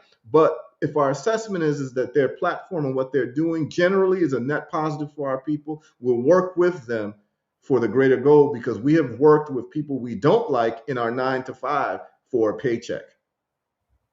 Okay, Mm. so what I'm saying is that it is not necessary for us to agree on everything for us to move forward. And I think that that is what has stopped us because there's been ego and immaturity. That if we have one disagreement, all of a sudden now me and Red Pill can't do a show anymore and bring value to our people, which Right. is ridiculous. So I like your Ridiculous. approach, and I like what you said. I just wanted to point out to people the behavior of adults and not the behavior of children. And that what Red Pill has said, he gave you an honest assessment from somebody who didn't get rumor and innuendo. He went to the Invest Fest. He went to the space. He saw the people. He saw the interactions. He saw the lectures. He saw everything. So he's not speaking out of turn. He's giving you his assessment. He's let you know he's not happy with the brother said by this is not a black event, but he did not discard the brother completely and try to disparage the brother and say he's not qualified to talk and blah blah blah blah blah blah blah and try to pick the brother apart. What did Red Pill do? I'm going to write a proposal on how we can make this better, and we're Right. going to present it to Earn Your Leisure, and that's where the rubber meets the road and where we become a different people. Where Right. we're if we still stay the same people who we have been, which is just the excitement of tearing each other down, we keep losing. The way we keep winning is, brother, I don't agree with what you said, but here's a proposal to make the thing that you're doing better because I believe that what you're doing is the net positive. And honestly, from what I'm seeing from the brother, I think he was hurt. And I think that for him to hear, like, okay, I don't agree with what you're doing, but the platform that you've built with your blood, sweat, and tears for 8 years has been a net positive for our people. And here's my proposal to make it even better. I think that that would be better received because the brother was obviously hurt. You know what I mean? Like, I don't think anyone could say that he don't care about black folks, even if he Right. said that, because of the work that he's done and the benefits for the families who have invested in the in the investment picks that they've had. They obviously care about our people. Whether they got frustrated one day and spoke out of turn, that's one thing, and no, he shouldn't have done that. But Right. the assessment is the platform a net positive for our people? And if it is a net positive, we have to try to support in any way that we can, and that's where I'm at with it. Right? Nah, I feel you. I ended on this statement, Yeah. right? We were inside of the marketplace with maybe 5,000 of our melanated counterparts. There's no room for no one else in that building, right? There's only room for more black businesses, right? Because even with those 5,000 businesses, it took me 3 days to even see all of those businesses. It still was not enough. I don't want to make room for no other nationality. This event is a black event. It's the Mm-hmm. blackest of black events. I don't know what homie is going through, but he needs to get over it. Yeah. Go on vacation. Now I'm Exactly. saying take a few days off and Exactly. recenter because this is the blackest event. This is our shit. This is Right. not to be shared. This is not to be bartered. This is not to be handed out. And no, you can't treat that like that. We not swirling with our businesses. I'm not walking into no Uh, marketplace and share spaces with no damn Asians and Indians and Caucasians. I'm sorry, they got their own shit. yeah, and they Bottom don't really, line. and they If they definitely want to don't come share and with hand out us. money to us or something, then they may be welcome. But other Yeah. than that, that's a humongous no on my end. I'm not with none of that. We Right. don't that man needs to be talked to because when I walked around that marketplace, there was Hmm. no flaws in what I saw. In all of these black, I don't know what the hell he's looking at. But all No, you saw was man. beautiful black faces, and No, he he's got been getting clouded. attacked every year. Yeah, he got. I think what happened, bro, is, and it happens to us, man. And I've been able to sit down. I've been fortunate to be able to sit down with elders who are very well known in the black. The Dr. Benz and the John Henry Clarks and these types of people. And when you talk to people privately, man, sometimes people end up getting what I is a term that I call ethnic fatigue. Ethnic fatigue. I like that. Yeah, ethnic fatigue. And what happens is that amongst your people, you feel like you get beat down by your own people so much, and that it hurts so much that you just feel alienated from your people. And it's a phase that you go through, and anyone who's done any serious work in our community would understand that. And I'm sure you've understood that. We just might not say it publicly. Yes. We're just like, and honestly, forget the black thing sometimes. I don't even want to deal with human beings sometimes. Yes. Like, you get what I'm saying? Like, there are Yes. times where I'm just like, you know what? I need to disengage from human beings for like a month. You know what I'm saying? Yes. Because of some of the things that you get from human Fatigue. behavior. Yeah, you get fatigue. And I think that what happened was, like when you start a YouTube channel and you start, broadcasting, what do? You start reading the comments, right? And Mhm. you might get 100 positive comments, but then there's just one person that says something negative, and all your energy goes towards that person. I think that that's what happened to that brother, was that he was focused on all the negative comments, and that set him off. Like, you know what? Our people don't even appreciate what I'm doing. That's I'm sure that that's how he felt, and that's why he came out the way that he came out. Like, they don't even appreciate what I'm doing. And so I'm sensitive to the fact that our people can suffer ethnic fatigue, man, I know, but because brother Heru, yeah, with 30,000 people, I agree. I understand and I get it. But Yeah, when 30,000 people is showing you yeah, love, and that's yeah. just the people that showed up, You can't you disregard the got, yeah, love. yeah, you have to develop a thicker skin. He's acting light Yes, skin. I'm sorry, man. You know what I'm saying? This nigga's yes. acting light skin, and I'm sorry to even say it like that. You gotta form thicker skin. They was attacking them every year. They got critiques. You just have to be prepared for the critique. Nigga, go count that money, bro. Get out your feelings because you destroying your brand like that. You got people like me ready to just back off. Like, yo, you know what?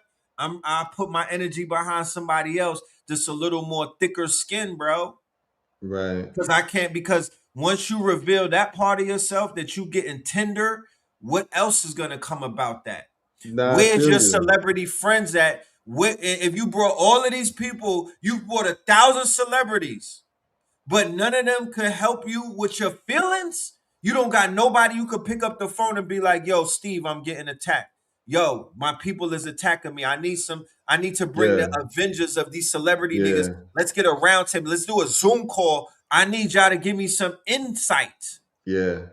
And That's so showing a lack of leadership. And yeah, that's and where people, that's the flaw that I'm seeing. yeah, and I think it was a lack of media training. Honestly speaking, like, you can't go on and say that. And here's the deal. This is what the sister in Zinga posts. It reminds of the quote: "If you live for the applause, you will die by the boos." And Mm, let that be a cautionary tale and instructive. That, listen, man, you could be doing something in 30, and we've all been victim of this. I have been victim of this.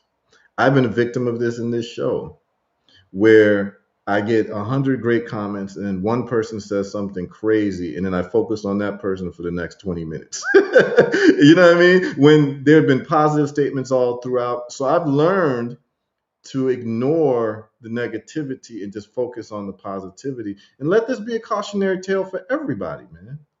Like, here's the deal. Um, we're all connected in human behavior that you see in other people. There's a piece of it in you. There's a piece of it in me. And what we've yes. got to do is we've got to temper it. And so what I'm saying is that the brother, what's his name? His name is Bilal or something like that. Rashad Bilal. Yeah, Rashad. Here's let this be, maybe that's what this show is about today. But let this be instructive for you, me, in your life.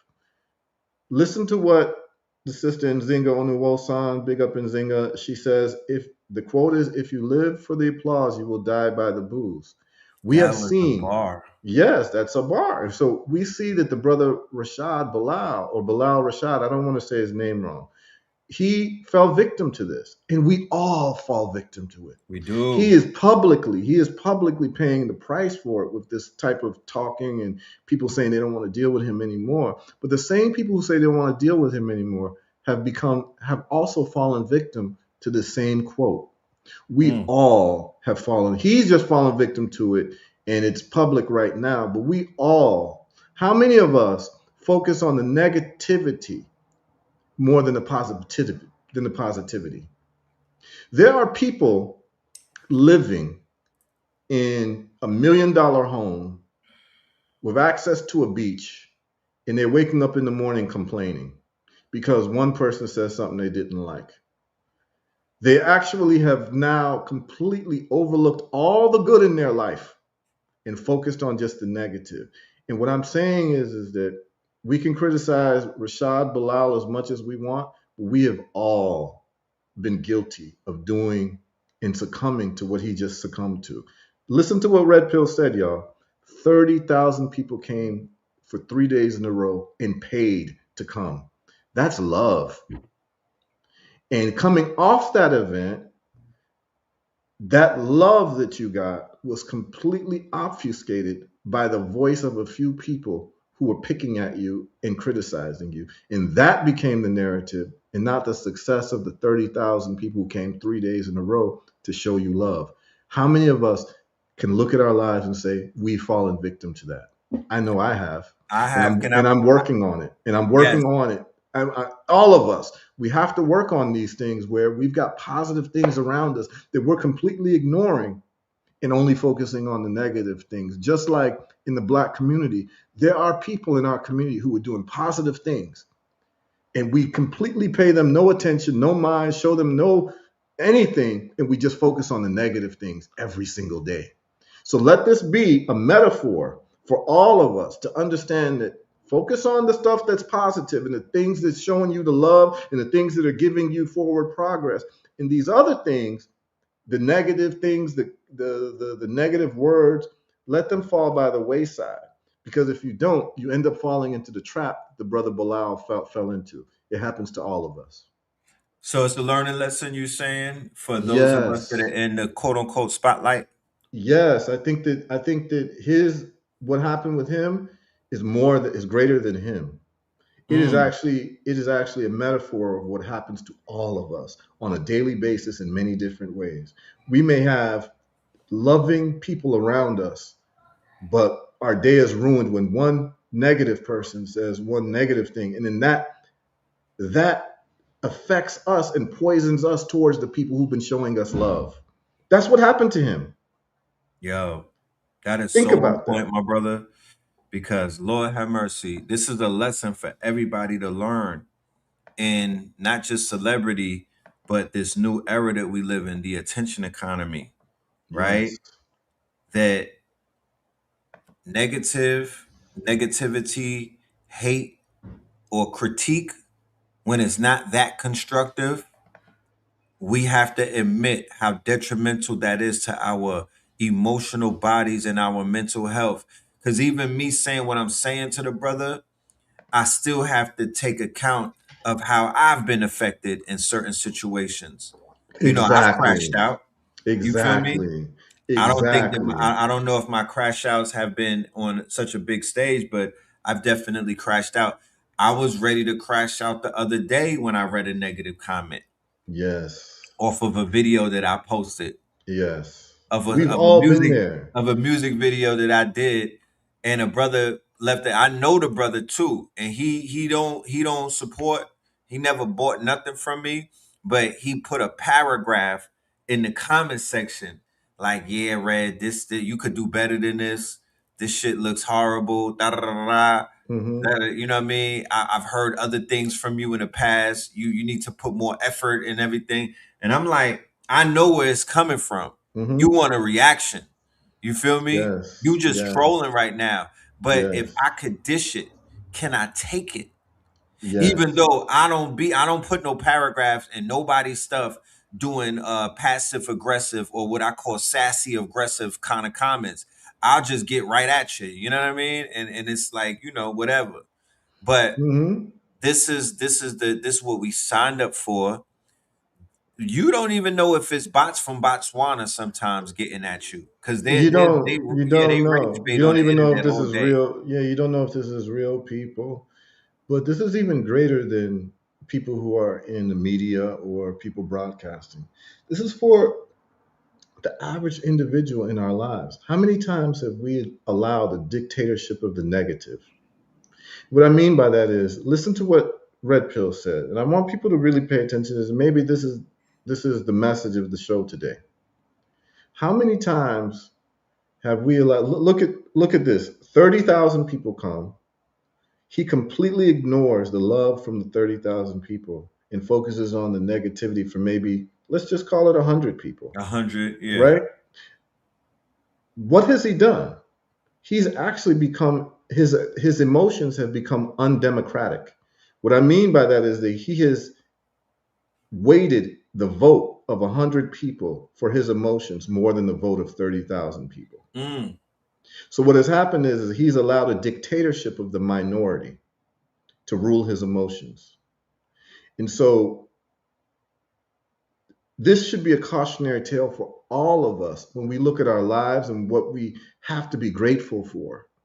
A lot of us have a lot to be grateful for, and we focus on the negatives, which end up being the small things, and we let the numeric quantity of the good things be eclipsed by a dictatorship of the small things. This is what happened to him. And it is a learning moment for all of us to understand that, listen, you may have 30,000 positive things in your life that you are completely overlooking because of one bad comment or one criticism or one enemy or one detractor. And you're focusing all of your emotions on that and not taking into account the love that you're getting from so many other people. You know what I'm saying? We do it all the time. We crash out. He crashed out. He's none different than me crashing out on something that some comment someone might have made a month ago. And I give 20, 30 minutes to that person when we've got a whole audience of people who are trying to get this ism on trading or whatever. And someone might have said something bad about Africa. And now I'm just going off. You know what I'm saying? Because that's what triggered me. But we've got 1,000 other people living who are pro what I'm talking about. You get what I'm saying? So a lot of time we give more attention to the negative detractors than we give to the positive supporters. And so let us all make a pledge within ourselves to catch ourselves whenever we fall ourselves slipping into that type of behavioral pattern. Because what we saw what happened to the brother is he has put in work for our people. His platform has put in work for our people. And he's received love in return for it. He's received reciprocity. But he completely overlooked that 30,000 people reciprocity to focus on the 100 people detractors.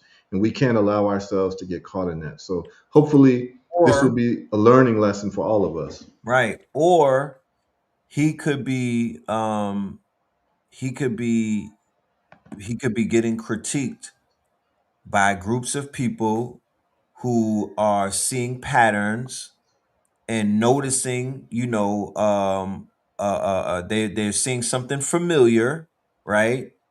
And they're calling it out as they see it, right? In the hood, we call it going Hollywood, right? Hmm. Or getting big headed, right? Or basically, kind of like showing your hand, right? That could also be some of what we may be witnessing and whatnot, right? Mm, And then it's just more people are beginning to notice this. yeah. And then when you make a statement, like the statement that was made, because it's going to be to walk that statement back is going to take at least an hour or two show. There has to be a recommitment to the black community. There has to be an assurance that that statement will never, quote unquote, be said again and it won't grow legs.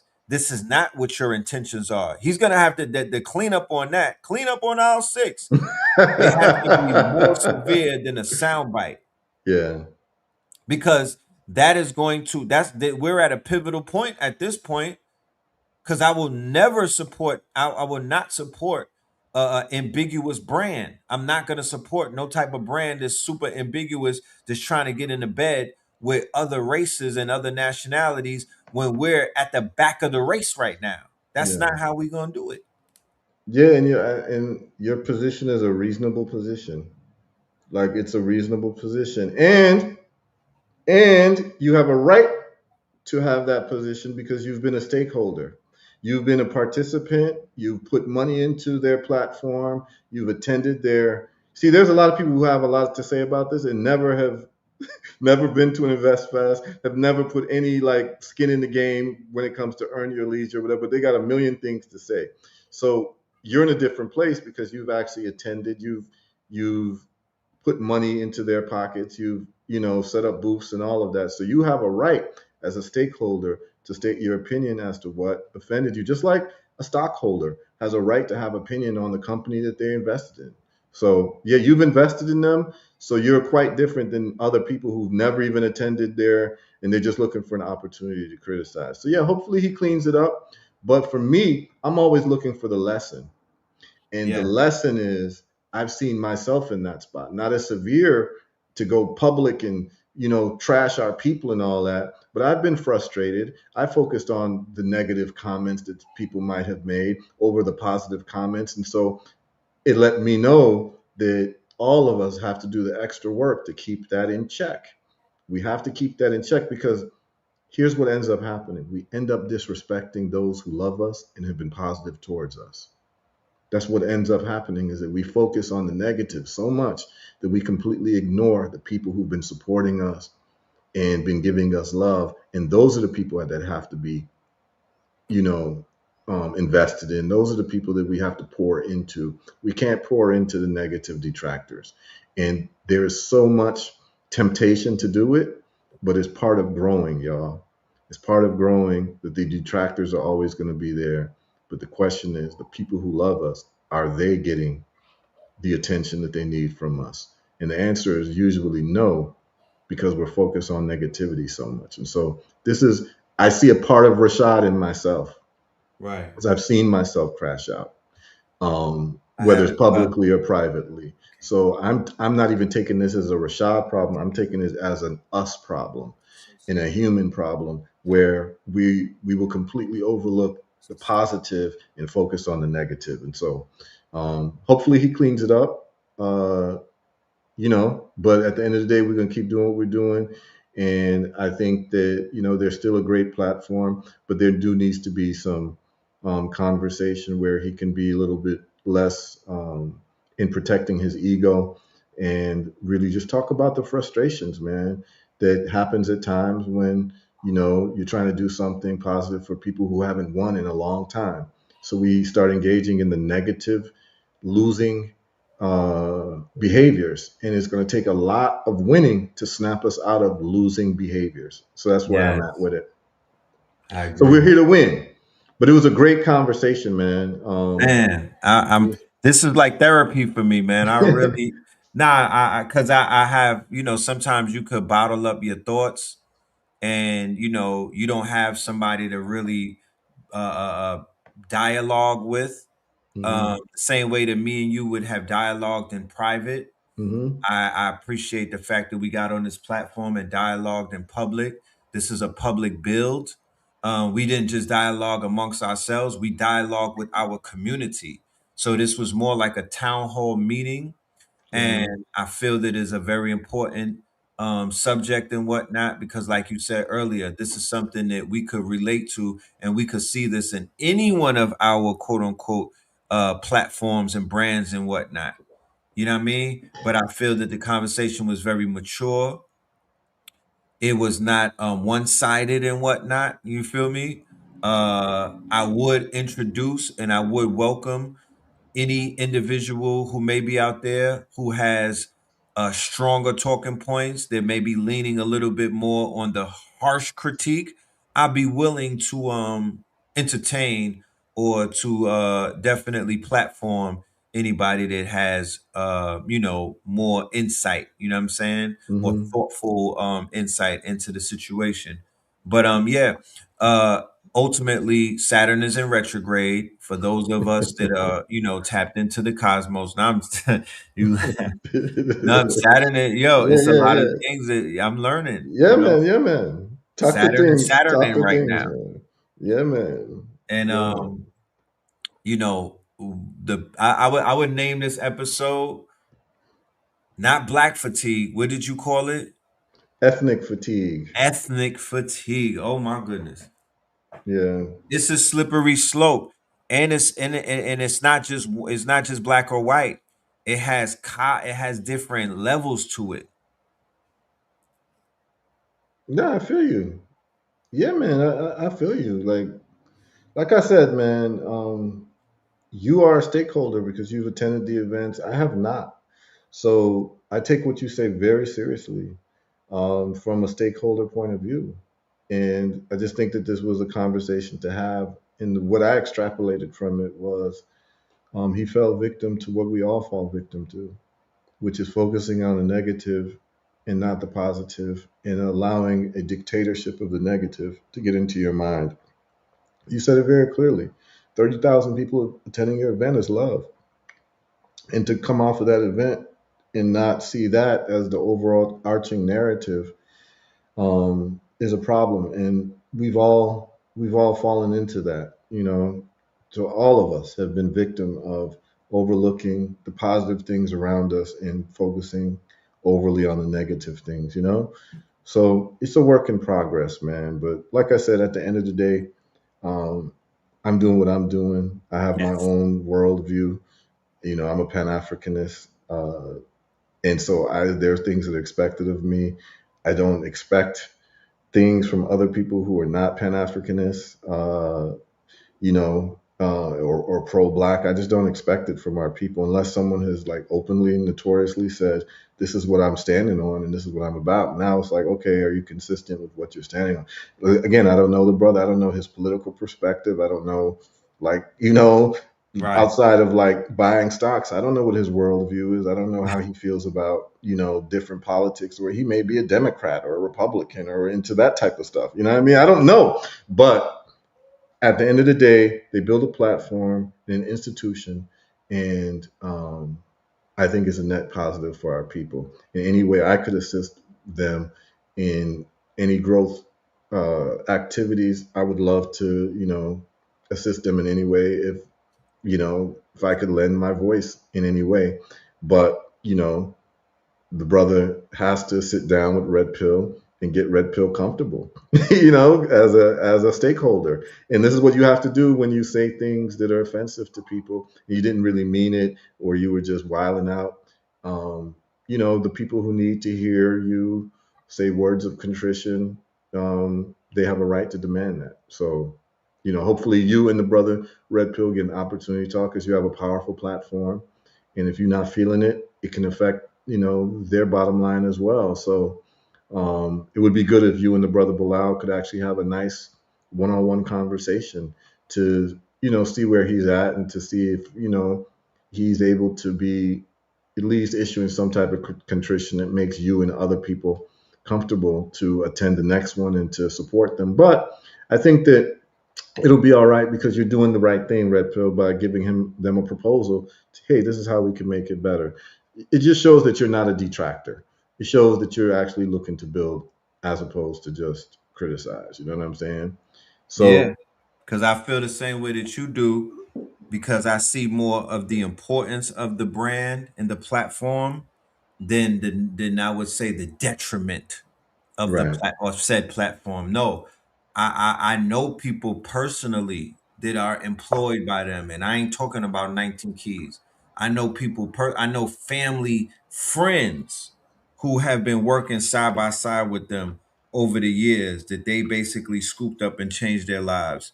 Um, I'm invested in what EYL Africa has to offer. I would love to see you, my brother, in the EYL platform an Invest Fest in Africa or an Invest Fest in the UK.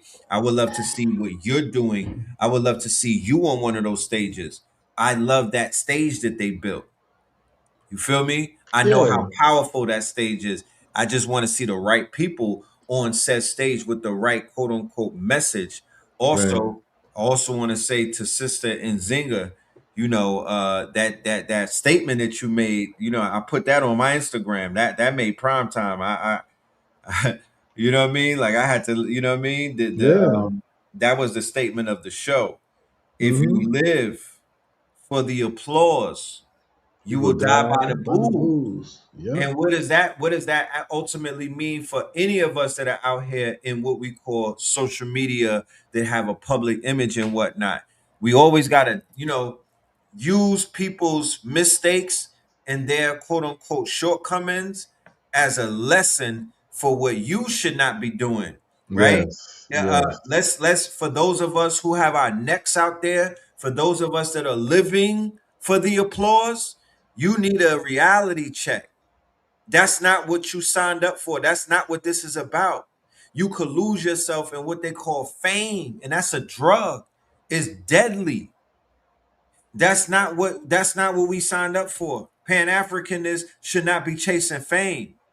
Mm-hmm. Pan-Africanists should not be chasing applauses and whatnot. Mm-hmm.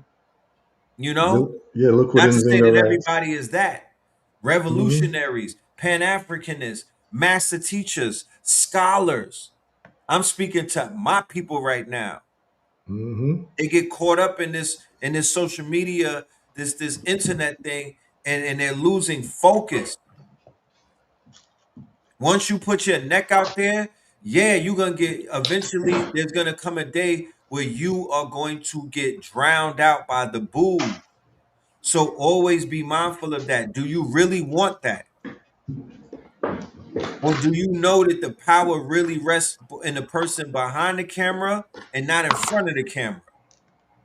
Can you be quiet in the cut and make something really pop off? Can you be a part of the team where you're not the person that's on the stage and whatnot and still be effective in things of that nature? Do you always need somebody to like something? Do you always, every day, do you need to be in front? You see, I don't even got my camera on. I don't Mm-hmm. care about none of that. I don't need Right. to be seen. I need Right. to be heard, though. Right. There's a difference between the two. I need to be heard. When it's time for me to be seen, I'll be seen. But I need to make that as rare as possible. I don't need to be all in the camera and that there's nothing that comes with that. Right. So yeah, I just leave it at that. But yeah, I really appreciate the conversation. Yeah, man. And then Zinga says, I had my biggest weeks as a business. I let one person whose claims were false take me out of my character and I crashed out privately instead of celebrating my biggest win. Exactly. We allow a dictatorship of the negativity over, the positive, democracy of positivity, right? The positivity should have more votes than the negativity in your life, in your emotions. And so once we can govern ourselves that way, we'll all do well. And if the brother had governed himself that way as well, he would never have said what he said publicly.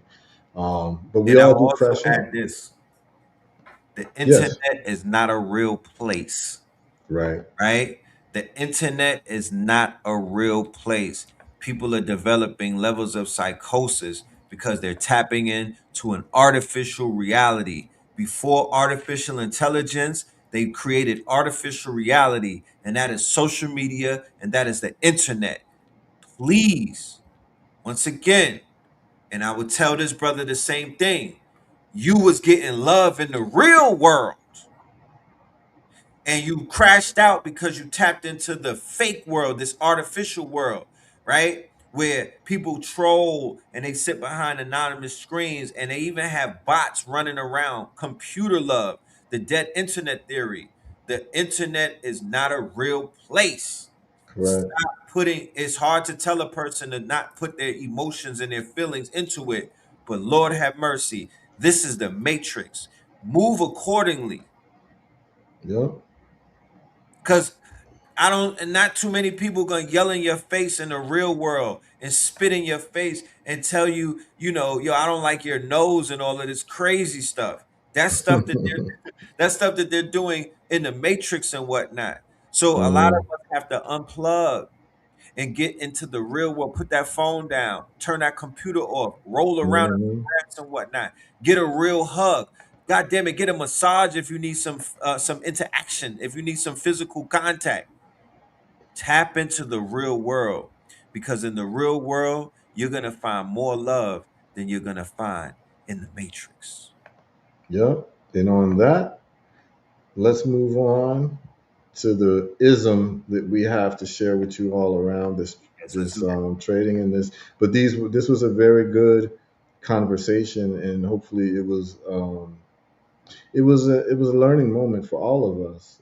You know, like anytime you see someone doing things that are wrong or things that are bad, you have to see like what is the learning lesson here for you, because we all become we're not infallible. So we all do exhibit some of these traits from time to time, and the whole thing is being able to discipline ourselves when we feel like we're falling victim to some of these things that we notice that other people fall victim to. So hopefully, uh, this would be a learning moment for everybody. But let's move into these trades and these charts. So let me start with Yes, forex. sir. So last week I showed you all my forex positions, um, and I'm going to show you what they're looking like right now. So let's go into the forex trades, and I told you all everything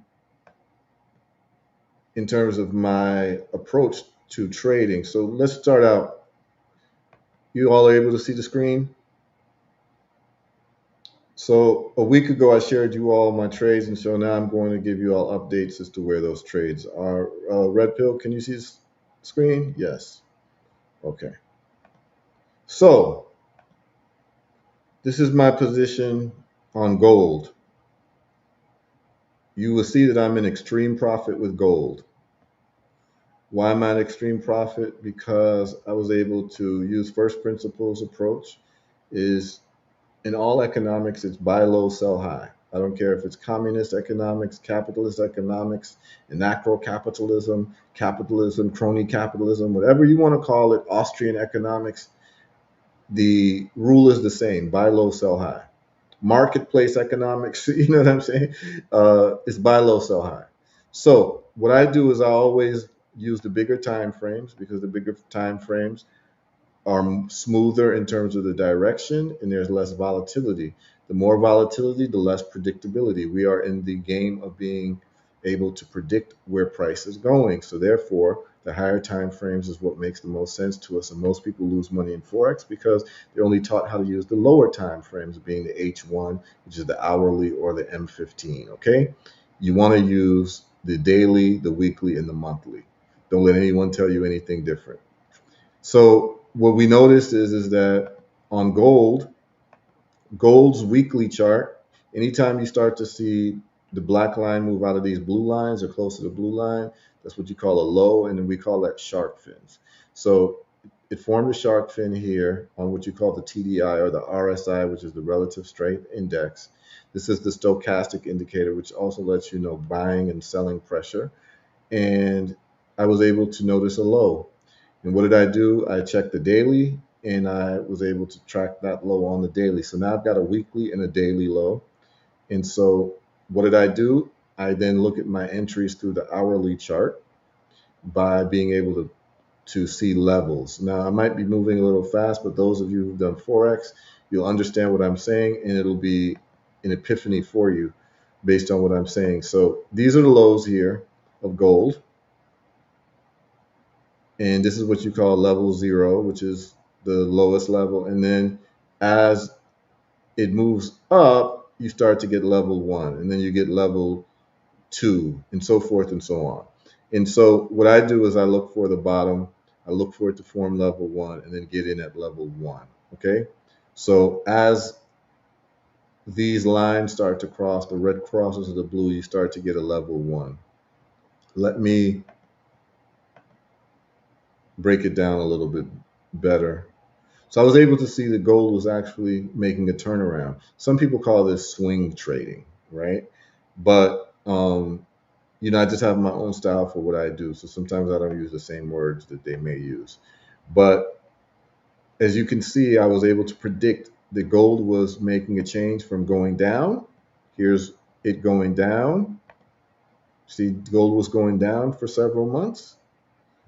I can tell you when it started going down. So this was the high here, and it starts going down from there. So that is March 2026. It starts going down. The question is, where's the turnaround? Well, it hits the white line here, which we call the mayonnaise, which is the 200 EMA.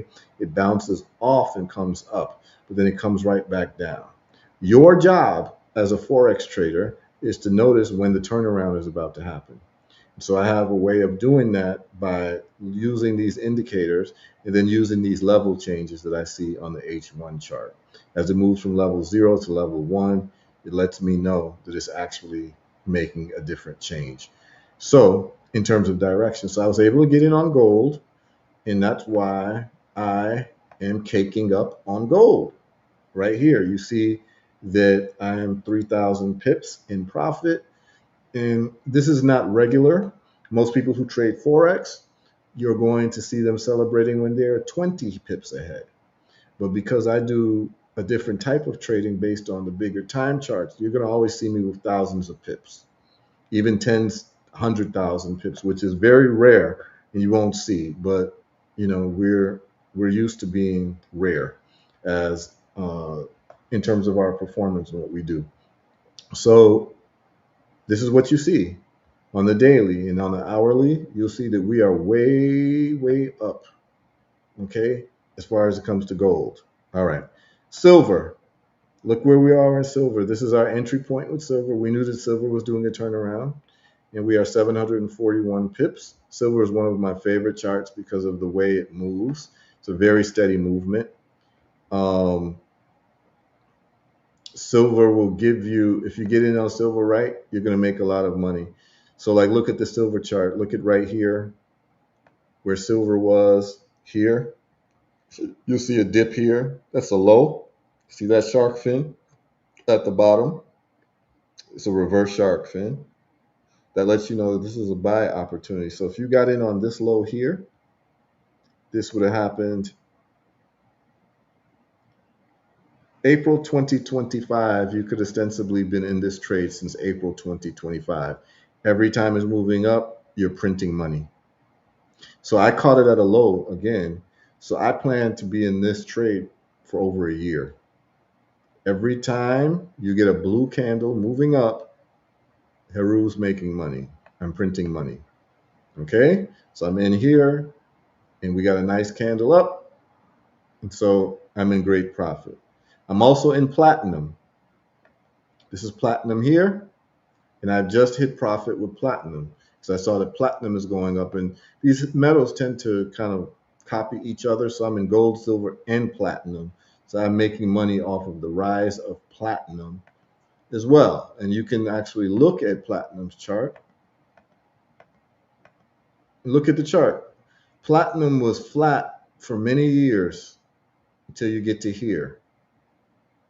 Platinum starts to explode here. So whoever was in platinum in May 2025 has made a lot of money since then. So platinum has been on the move. I caught platinum at the low. Remember, it's always buy low, sell high. It applies to Forex. So I caught the low, and I'm looking to ride this and print money for the next couple of years off of my position here. Okay? And I can take profit at any time. I can close out the trade and take my money at any time. But I like slow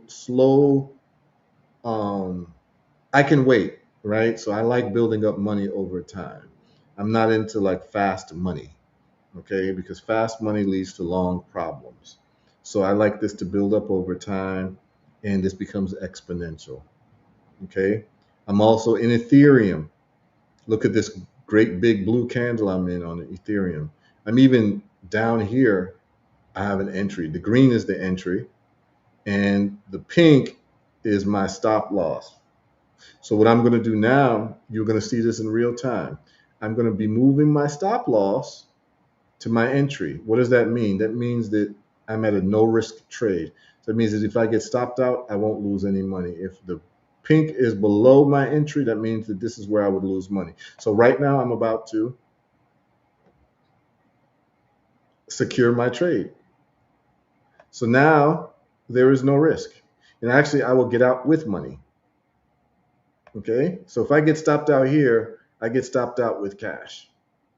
And I'm doing it in real time now. Okay? This is what I call creating hygiene in my charts, where I'm looking to be completely risk free. And I can move this one here as well. So look at this, y'all. I am all the way down here with my first trade. I saw an opportunity here to get in on some more trades. So I took it and now I'm completely protected. Okay. I got into Zcash, which is another crypto. And look at this candle that I'm benefiting from right there, because I was able to see where it was turning around because I caught the lows. It's very important. So this is why I'm in profit in all of these things. So what I'm going to be doing now is I'm moving this up to protection. So now my trade is completely 100% protected. I cannot lose money in any of these trades. There's no more risk on the table. You're watching me do this in real time. Okay? People pay thousands of dollars to see something like this. Y'all are seeing it for free. Those of you all who are not in this yet, this will be very, very valuable to you in the future as you get involved in chart reading and all of this. And this is where we all need to get to, and your children need to get to, and all this. But we have this recorded so you can go back and look at this. But trust me, people pay tens of thousands of dollars just to get this information. And so, and most people who do Forex are not willing to show you what their trades look like, because most of them don't know what they're doing and they're losing money and they're just selling you trading education, but they're not really good traders. They're just repeating what other people said and selling you a package. So their money that they're making is not from trading. They're making money from selling you an education that many times doesn't work because they're just dealing with small time frames that make no sense.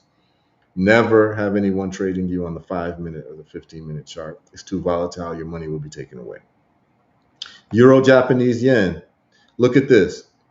I have entries here and here, and it gave me a big dip, but it did not catch me because I was all the way down here. See that? It would have stopped me out, but did not catch me. So I'm still in business with Euro Japanese yen. So I was able to catch it on the lows. Okay. And this is actually late entry. I should really have entered. The green line should be here somewhere, but I didn't see the chart until a few days after it actually went. Microsoft. I am in Microsoft and I'm in severe profit with Microsoft. If you see, you can look at it. I was able to see when Microsoft was turning around from dropping down. I was able to catch it and it stayed in consolidation for about 3 weeks, but I caught it and boom, right there. So the money's very good with Microsoft right now. It looks like it's taking a dip right now, another low. It might be an entry for somebody there, but it's too late because I like to use the daily and the weekly lows. So I will not be doing any trades here because I'm already here and I'm protected. And I plan to be milking Microsoft for the next 2 years. The reason is that we caught it at a monthly low. And the last time that Microsoft was at a monthly low, which is here, was 2023, y'all. So if you caught this 2023 monthly low, you could have been riding this for the last 3 years printing money. So I'm hoping that this will be another 3 years here, and I'll be printing money for 3 years just on this position. A lot of people who've done Forex, this is very new to them. They've never seen anything like this before because most people don't trade the monthly and the weekly chart. They trade the hourly chart, and then that keeps you watching the damn charts all day long. Here I get in a trade and I can go to sleep for a month without even looking at this chart. I also got into American Express because I noticed that American Express gave me another low on the daily. and it's giving me a W, which I told you is a upward structure, whereas an M is a downward structure. And I was able to catch them going up. So you see me in some slight profit here with American Express. Really and truly, I was thinking about getting another trade when it was down here yesterday, because this is yesterday's candle, Tuesday's candle, but I just refrained because I was in a lot of trades. But if I had got in here, you'd see a green line here, and I'd be in even more profit. But I just left it alone yesterday. Tesla. I am in Tesla. Tesla has given us some downturn lows. Look at Tesla's lows. This is the weekly chart. It gave us another low. Who am I not to take this? So I hit them with a lot of trades, y'all, and I'm in profit. And I hope to be in profit for the next year or so as it just rides up for me. Okay. Intel was disappointing because we were looking for it to keep going up, but it was like it's resetting.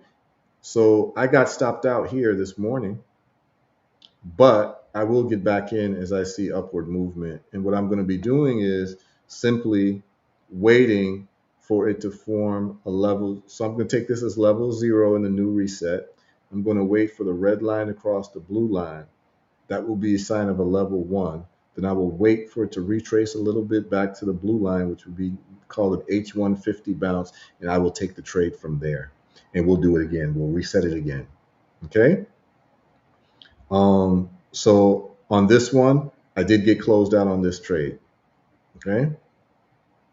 Japanese, I am in profit on the Japanese index. You see 50,000 pips here. It took a dip, but look at me. I'm all the way down here, and my stop loss is here in profit. It didn't even stop me out yet in profit. So it looks like it's resetting, coming right back up, and I'm in protected trades. Okay. So Euro, US dollar, Japanese yen, I got stopped out in profit, and I can redo the trade again once I see another level form upwards. So this is going to be level 0.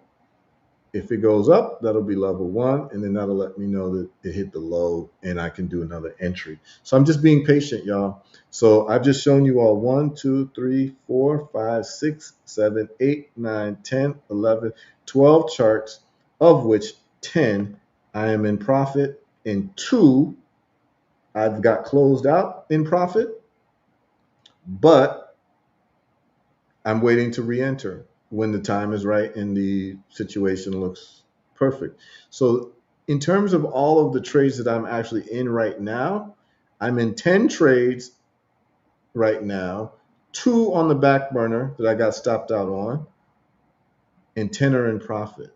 So that's 10 for 10, y'all. You're not going to really see something like this with this level of accuracy in many different forex educational platforms. And I'm just letting you know this is just what we do here. So that's where I'm at with the forex. Very comfortable with it. Intel, I expect Intel is going to be going up, and these stocks, these AI stocks, computer chip stocks will be going up, and I'm being very patient. Like I said, once I see a level change here upwards, I'll be entering Intel again. They stopped me out here this morning, but I was in a protected trade, so I didn't lose any money. Same thing with this one. They stopped me out in profit right there. It went down when it looked like it was going up, came back down, but it looks like it's coming right back up. So I'll hop in it when the situation looks right. Okay. So that's what we got for forex. We're going to let me see if there were any questions that people had. Um, Let me read the commentary real quick and see what people are saying.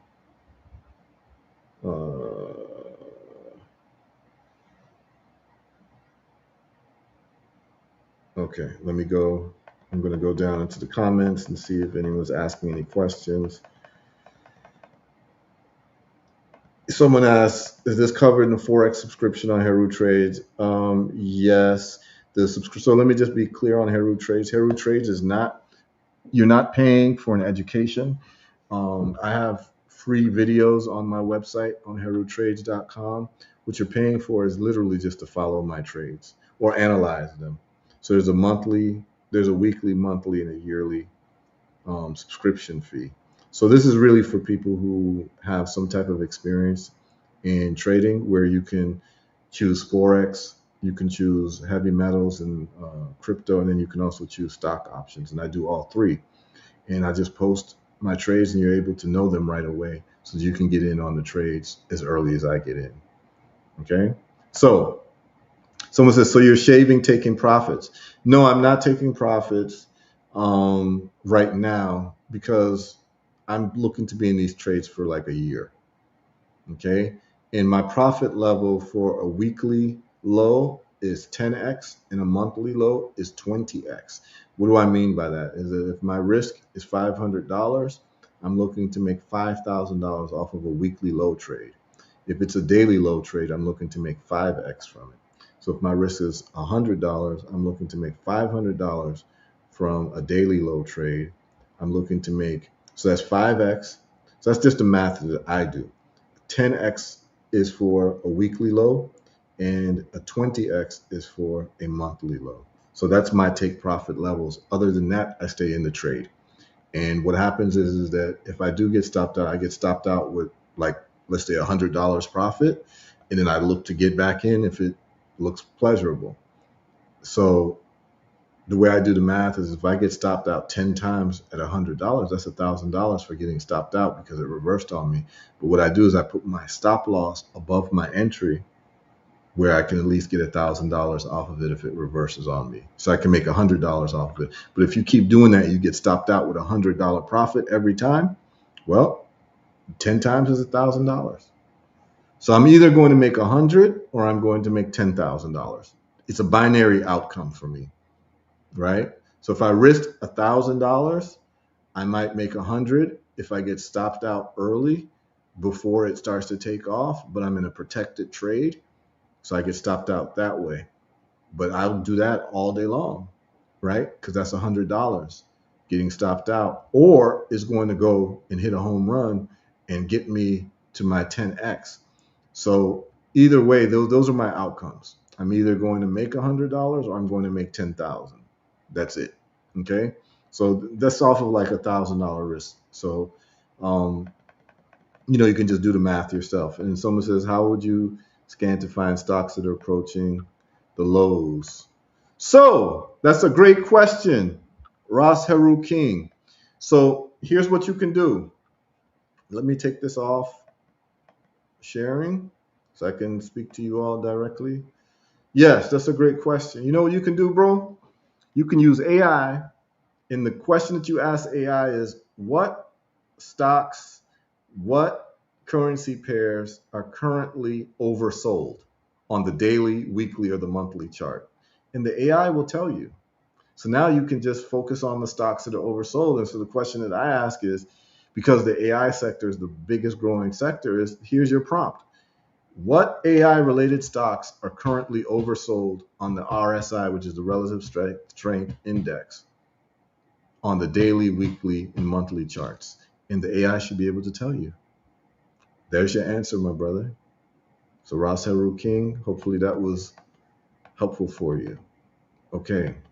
Um, Someone says, yeah, the 2016 MLM Forex boom has gone. Traders who learned earned. Yeah.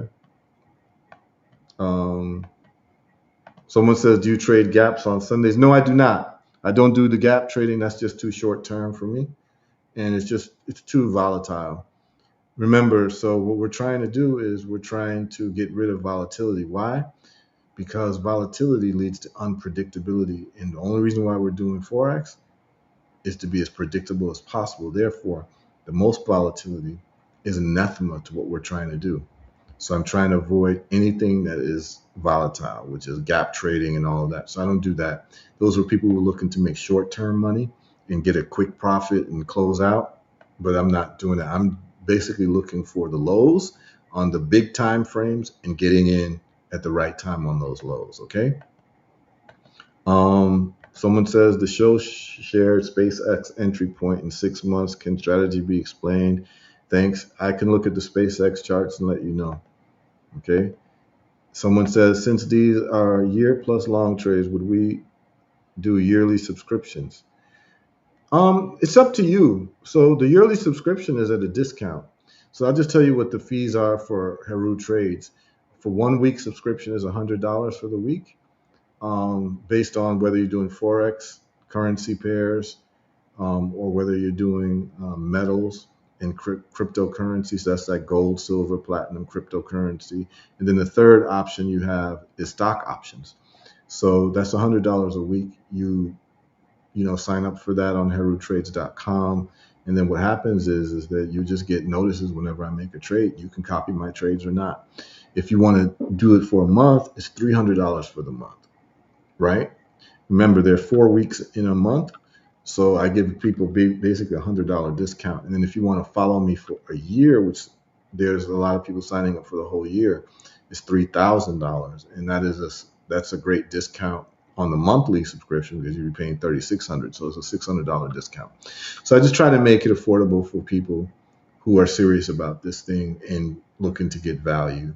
You can just start with 1 week and see how it works for you, but sometimes I don't do a trade in a week. That's what you should know. I don't just trade just to trade. I only trade when the situation looks right. So sometimes you might sign up for a week subscription, and in that week I might not have done a trade. So some people will sign up for a month, or they'll just keep the week going on until they see what they like.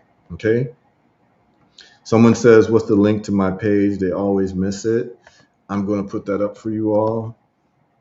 Um, right now, it's just herutrades.com.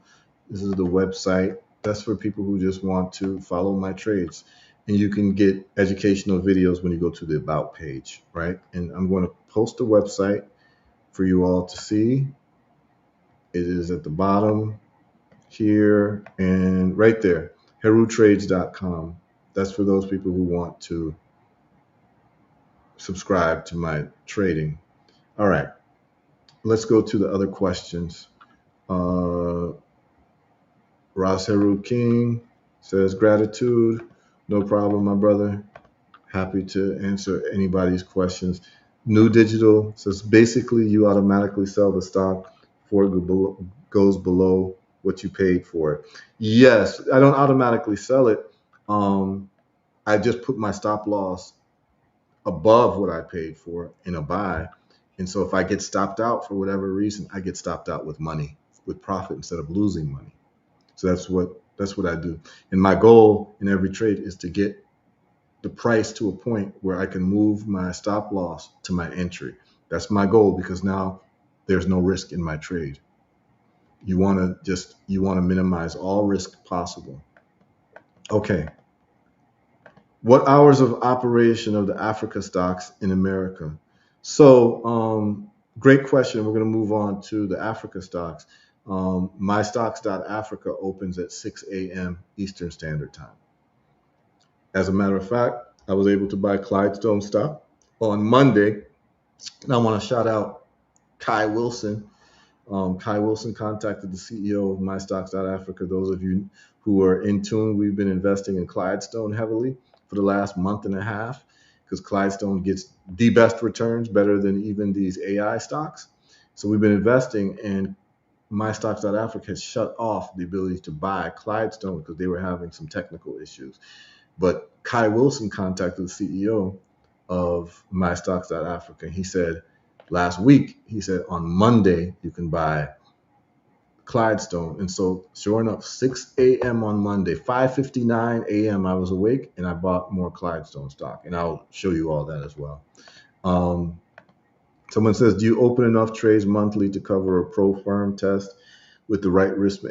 Well, so this is a pro firm test for people who don't know is there are companies that will give you money to do trading and you have to do a test to pass. And some of the rules of the test require you to maybe trade every day, or they have like you must do a new trade every week. So you have to look. For my style of trading and what I do and how I get busy, I can't have a daily requirement to trade because I don't trade unless I see the setup that I like.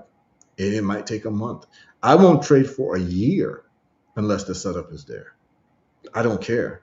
There's some people who are into this and they're just trigger happy to trade. If my setup is not there, I don't trade. If it's there, I trade.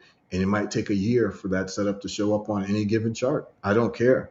I'm not here to lose money. I'm here to get into the trades that make the sense for me. So, um, yeah, I would have to find a prop firm, what they call it, that would allow me to trade maybe once every couple of weeks as part of their rule set. And so, yeah, I could do that. And this is no small money, by the way. So these prop firms, like, they'll give you like 100,000, 200, $300,000 to trade, and then you split the money with them. And sometimes it's like 90-10, where they take 10%, you keep 90%. I could easily do that, but I wanted to hone what I'm doing with my own money first. And I might do a prop firm uh, probably maybe by the winter. I might do a prop firm. And the other thing too is the prop firm, they get into your business and how much money you're making. They start reporting stuff. I ain't into all that, right? So I like to just keep my stuff to what I'm doing. I don't like to have other companies know how much money I'm making. You get what I'm saying? So it is what it is. But yeah, you can make a lot of money if you know what you're doing. If the prop firm uh, allows you to not have to trade every single day as part of their rules, that works for me. Um, Someone says, so you set your stop loss in profit? Yes, that's what I do. Once price has moved away and has formed a different level on the 1 hour chart. And that's more technical conversation, but that's what exactly what I do. Once once I'm in considerable profit, I move my stop loss to my entry or above my entry so that if I get stopped out, I get stopped out in profit so I don't lose money. Okay. How do you decide what stocks to take options on? It is based on the lows in my entries and looking at the chart. I went over that last week, so you can look at last week's show. My brother Ross Heru King, my brother by the same name. Uh, just look at last week's show, and I show you how I do stock options and how I decide. It's the same strategy for forex, and a lot of the stock companies are on the forex chart, so I'm able to look at the chart and know where my entry should be. Okay. Um, yes, above the entry price is where you want to put your stop loss. Okay. Someone says, me too. I was bright and early. Yep. You got in on that Clydestone. We're going to get into that. I just want to answer the questions. Um, if you don't trade for a week, the description get rolled over into the next week or the next trade. No, it does not. A cult lecturer. I can't control if I'm going to do a trade. And I just let people know that sometimes if you sign up for the week, that week I might not do a trade. I tend to do a trade at least once a week. But there might be a week that I don't because I'm not gonna do a trade and have you lose money just so you can say that you got a trade notification during that week. I'd rather. That's why some people just sign up for a month because I can guarantee you that within a month I will be doing a trade. Okay, because some weeks there's nothing going on for me to do. Quick question: I've been trying to invest in Clydestone and I've been having trouble purchasing Clydestone. I reached out customers. Okay, yeah, you can purchase it now, and we're gonna get into Clydestone, Randall. Um, Live accounts are way better. Yeah, I mean, this we're professional at this, so we do live accounts. We don't do demo accounts. And I would advise anyone who wants to do forex start with a demo account. And when you can double your money on a demo account, that's when you should go live. Do not go live with real money until you can double your money in a demo account, which is not real money. Okay. Better broker. I use Hugo's Way for, and you can use MT4 on Hugo's Way, by the way, occult lecturer. That's what I use. So the chart that you see me trading on, that's Hugo's Way. You just go to hugosway.com. Okay. Um, Dangote IPO at the low end. I know I'd have to look at the charts, but I've already signed up for the IPO. Um, Do I have reservations about getting into Clydestone all-time highs? No, not really. And there's a reason why. I'll tell you why. But that's a great question. It is overbought right now. Okay. Kai Wilson in the house. Shout out to all the Clydestone investors. All of us are laughing because we're up. Okay, we are up. And I'm going to show you all that. Occult lecturer says, thank you. You are most welcome, occult lecturer. Happy to do this, happy to be of service and give value to the people. Let's go to mystocks.africa now. So I'm going to show you all my what mystocks.africa looks like for me. We're going to stop sharing the Forex. Uh, I can take that one down. I can remove that.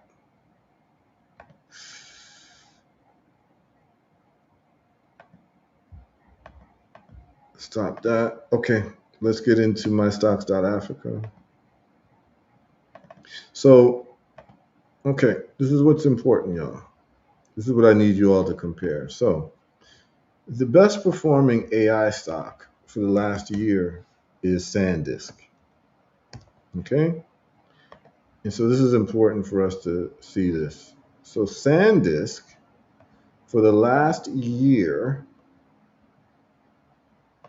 this is on the Robinhood chart. I want y'all to, this is why being an international investor is very important. So you know what's happening in the world. So in terms of the American stocks, SanDisk is the best performing stock in terms of AI.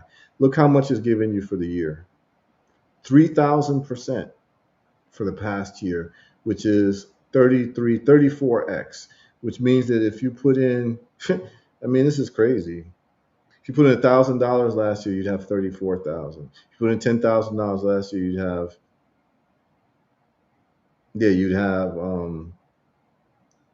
$340,000, y'all, in 1 year.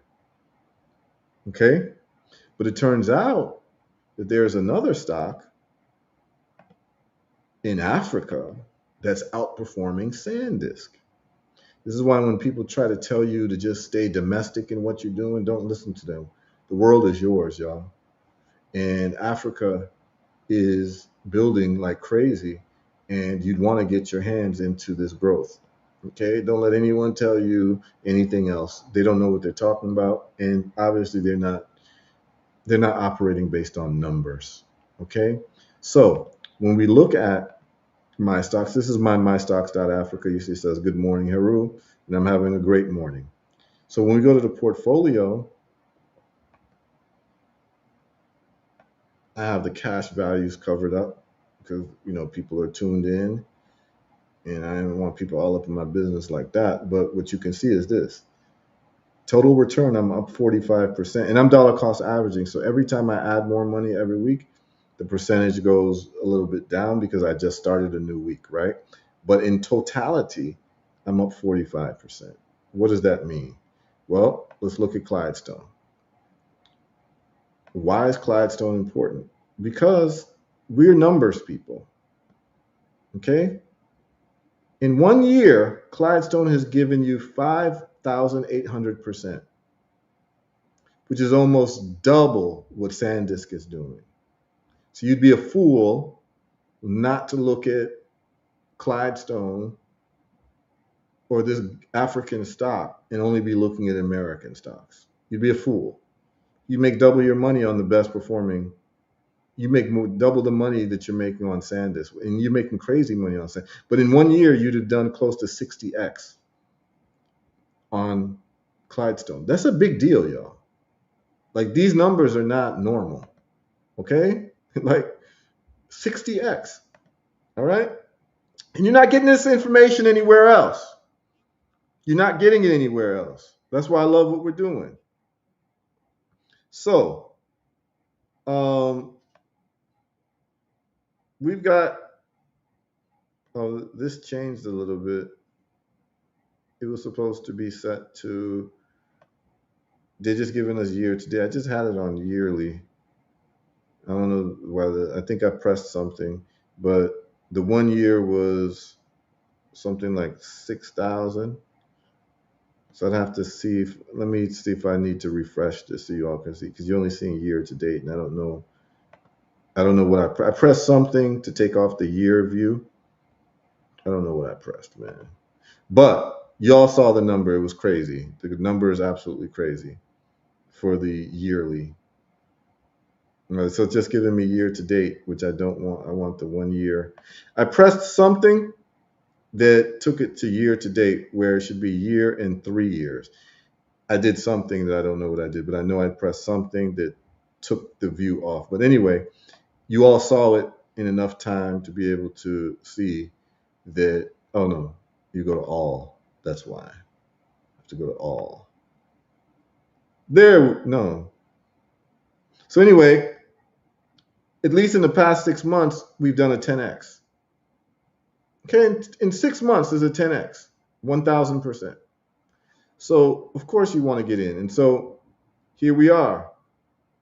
You can buy right here. The market's closed right now, um, but you just buy Clydestone. You just fund your account. I use stablecoin. I already showed you how you do it in a previous watch, previous show. You just need to watch it, but you would just buy, and you'd buy the amount that you want, and then you get into the growth. Now, someone saying to me, it's actually overbought at a very serious level, all time highs and all that. Is there something you should get into? And my answer is yes, because it's been overbought for the last year or so. And so it's just a hot stock. And what I'm going to do is I just dollar cost averaging. So I'm buying where it's high or low. And when it gets low to around here, I will double, triple, 5x the amount that I put in weekly. But I'm just going to keep a steady pace now. See, it took a little dip here, but it's still in the overbought category, but it's going to stay overbought because it's just a hot stock. They're dealing with payment systems in West Africa, and they're just making a lot of money doing it. And so this is the number one performing stock. And so, those of us who are in, we're very happy. I just don't know what I pressed that took off the 3 year and 1 year thing. I don't know what I pressed. Let me see if I can get back in a different way. But you all did see what you needed to see. Um, that is outperforming, completely outperforming SanDisk, like in a big, big way. Let me see if I'm able to see. No, it only is giving me year to date right now. So I have to figure out what happened to the 1 year and the 3 year, because usually you're able to see 1 year and 3 year growth. We saw it when I first clicked on here, but I'm only seeing year to date. And that number is crazy. They're just saying basically since January, it is up 1,300%, and we want to participate in that type of growth. We put our money in, and our money just grows. Okay, so already I've made a decent amount of money with Is Clydestone. there like a stock calculator where I could just say if I put $1,000 on it, how many stocks I'm gonna get? Yeah, I mean, yeah, you could. I mean, you could just do the math here. So, for instance, Clydestone, right? So, Clydestone, it tells you, at least what they tell you is they will give you the Ghanaian currency and then the U.S. currency. So it's actually worth 59 cents right now. So it's close to 60 cents a share. So if you want to get $1,000 worth of it, you'll just do the math. You'll just divide it. 1,000 divided by, so you just know how many shares that you have. So you'll just do it that way. So once you do it that way, like if it's $2 a share and you were going to put $1,000 in, you're going to get 500. I mean, you're going to get 1,000 shares, right? $2 a share. No, I'm sorry, $2 a share, $1,000. That's 500 shares. So you do it that you could do it that way. So the just do the math from the price what it is now, and then you'll be able to know how many shares you'll have with $1,000. The amount of shares you have is irrelevant. What you want to know is the difference between the price of when you got it to the price that it is today. That's what you want to know. So you want to see that 59 cents change into $1 or $2 or whatever. And we're early because it's 59 cents. So there's a lot of room for growth with this. And a lot of people are piling in. And unbeknownst to me, there's a lot of people who are tuned into this show apparently that have been buying Clydestone from MyStocks Africa, to the point where Kai Wilson is talking to the CEO. The CEO actually wants to have a meeting with us because he's seeing that this is a serious group of people who are investing. So a lot of people tune into this show in different ways. You know what I'm saying? Um, and so the people who own MyStocks.Africa has actually seen the influx of folks starting to invest. And so that's where we are, man. We are really we're changing the narrative. And every single person who's bought Clydestone stock, you are qualified to call yourself an international investor. Okay, so um, that's what we got going on right now. The market opens again at 6 a.m. tomorrow. For those of you all who want to get Clydestone, that's where we're at, and that's what we're doing. Okay. What I want to do is there's been a lot of questions about Patah set, and we still have a lot of people tuned in. And so Patah set, where we're going to be doing the reverse engineering, I'm going to show you all this. The buttons are up for the course in the class, and we already have people registering. And let me just do a little housekeeping for y'all. Um, so we have Patah set. We set it up as a spiritual system in the church that solves our problems around technological prowess, because that's really the difference between why we were enslaved and conquered as a people and colonized, and why other people were able to take advantage of us because of the technology gap. And we're going to close that technology gap in our own way. And so we're seeing it as getting closer to the mind of the creator by understanding science, technology, mathematics, as engineers ourselves. And we're using Ptah and Aset as our standard bearers and our avatars for our spiritual system, because religion is just what you do. When they say, "Oh, he does this religiously," it means it's a habit that you do and something that you consider to be sacred. And so, our freedom and our liberation is sacred to us. So therefore, our spiritual systems have to answer um, our needs around being a sovereign and free people. And the message will not be through marching, debating, voting. Uh, Anything but having technological superiority, because at the end of the day, when your enemies are flying drones over your head and you have no answer for that, well, then you will be subservient to those people who have greater technology than you. So what we're doing at Patah Set is the first thing that we're doing is everyone has a smartphone, so we're going to be doing smartphone reverse engineering. So let me share that with you all. We were looking to start on the 19th, but we'll probably push it back a week. It's going to be on every Saturday. It's going to be 3 hours. We're going to start at noon Eastern Standard Time uh, on Saturdays for the what we call the church sessions. So if you're looking at this is batahset.church, and all you have to do is go to the live training. And when you go to live training, you will see smartphone reverse engineering. Okay, and so when you click it, it tells you all about it, and the fee is per family. Okay, it tells you what to expect and the requirements and everything. And what we're going to do is we're going to give you the kit. So you have to purchase the kit, which includes the phone and all of the different tools to take apart the phone and what have you. And so that kit is $550. Okay. So the first thing that you would do is you do an initial deposit for materials. You order that, and then we ship to you the materials. And then before the class starts, you pay the balance for the course itself. And that balance is $600. And what we're going to do is, as we get more and more people to sign up in terms of paying the first balance, this number goes down for everyone.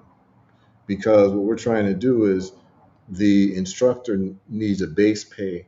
But once we have more than 10, 15, 20 people registered, this number goes down in terms of for the class. The number stays the same for the materials in terms of the phone and the tools, but this number will be going down as more and more people. So I think we can maybe even get it down to like $300. So materials is the same, but the training will be going down by the number of people who end up registered. We have a few people who've registered already, who have paid, and that's what I mean by registered. And we're going to start shipping out your toolkit next week along with the phone. Um, the people who've paid, I could probably shout out the people who paid. I know Twyla, her paid for this. A couple other people paid, but we are ready to go. A lot of people sent me email. You'll be getting a newsletter in a couple of days about everything that I'm saying now. But those of you who have sent me emails, ask me when the course is starting. They want to join the church. Everything is up and running right now. You can go ahead. And here's the key: every payment that you make is tax deductible. So what we've done is we've set up a paradigm shift now, because the wealthiest institutions in our communities, I don't care whether you're in Mississippi, New York, Atlanta, Kingston, Jamaica, uh, Virgin Islands, Ghana, Nigeria, the wealthiest institutions are religious institutions that are taking money from people every week in the form of tithes or whatever. What's the return on investment that people are getting? But the religious institutions are able to get tax write offs and tax deductions for any contributions. So people contribute to these religious institutions, but where are they getting returns? So what we're saying is we're going to give you full training on engineering, math, and science for not just you, but your whole household. And whatever you pay to pataset.church is a tax write off for you. We haven't done this before. Like as a people, we haven't really done something like this before. And so what we're doing is we're saying, listen, you'll be able to deduct from your taxes by learning how to engineer everything around you, because we're going from smartphones, which is the first session, to the second session is going to be 3D printing. So that means that we're going to have the link for you to buy the 3D printer that we're going to suggest. We ship it to you, and you have a 3D printer in your house. And then online, we're going to be doing the courses. So now you, your son, your daughter, your cousin, whatever, your household can now be engaged in 3D printing. And Ken Eccles is going to do that. That's our priest engineer. And then from there, we move into AI robots. And we're going to be moving into reverse engineering drones. Okay. So we're going to spend a lot of time on reverse engineering some of these important things. And then once we're comfortable reverse engineering, we're going to move to innovating. So therefore, you'll be able to take apart this iPhone. You'll be able to look at all the pieces of the iPhone, the anatomy of it. We'll be able to 3D print different pieces of the iPhone, and then we'll be able to innovate to even make it better. And this is where liberation comes from. This is where a powerful people are developed. And this is what we're doing. We're doing it without apology. We're doing it without focusing on, any negativity. We're coming to roll up our sleeves because we realize that there are no shortcuts to becoming a powerful people. You have to be able to make everything that you need without depending on other people. And we're going to have to become scientists, mathematicians, and engineers par excellence if we're going to be able to compete in this world and be taken seriously as a people worldwide. And so Ptah Set solves that. And unity is sacred. So we don't care where you are as a Black person. We don't care where you're located, where you were born. We love you no matter where you were born on this place of earth. So we don't deal with this division stuff and, you come from here and I come from there and da da da da. We don't know. Division in our church is actually a sin. It literally is a sin. It's one of the unification is the hallmark of the church based on Osset's unifying principles. If you don't know about Osset, read about her and what she did to unify the body parts of her husband that were chopped up by Set, from which we get the word Satan. So read about ancient Kemetic spiritual systems, and you'll learn these stories. And they're great metaphors and great ways to understand the world that has been kept away from us. But if we had the greatest techno-complex civilization that built pyramids that cannot be replicated today, there may be something to learn from those ancestors. So we're digging deep into those traditions and understanding what needs to be done, and understanding that we have to become a different type of people. And I'm not saying all of us. We just need a few critical mass people who are serious, so that when people Say, okay, you see these group of people there? You see these black folks? They're not to be played with because they make their own drones, they make their own phones, they make their own everything. Those black folks, don't play with them. They believe in unity. You're not going to break them up based on the fact that one is Jamaican and one is Haitian and one is from Brooklyn and one is from California. They don't care. These black folks, you can't divide them. And that's what needs to be said.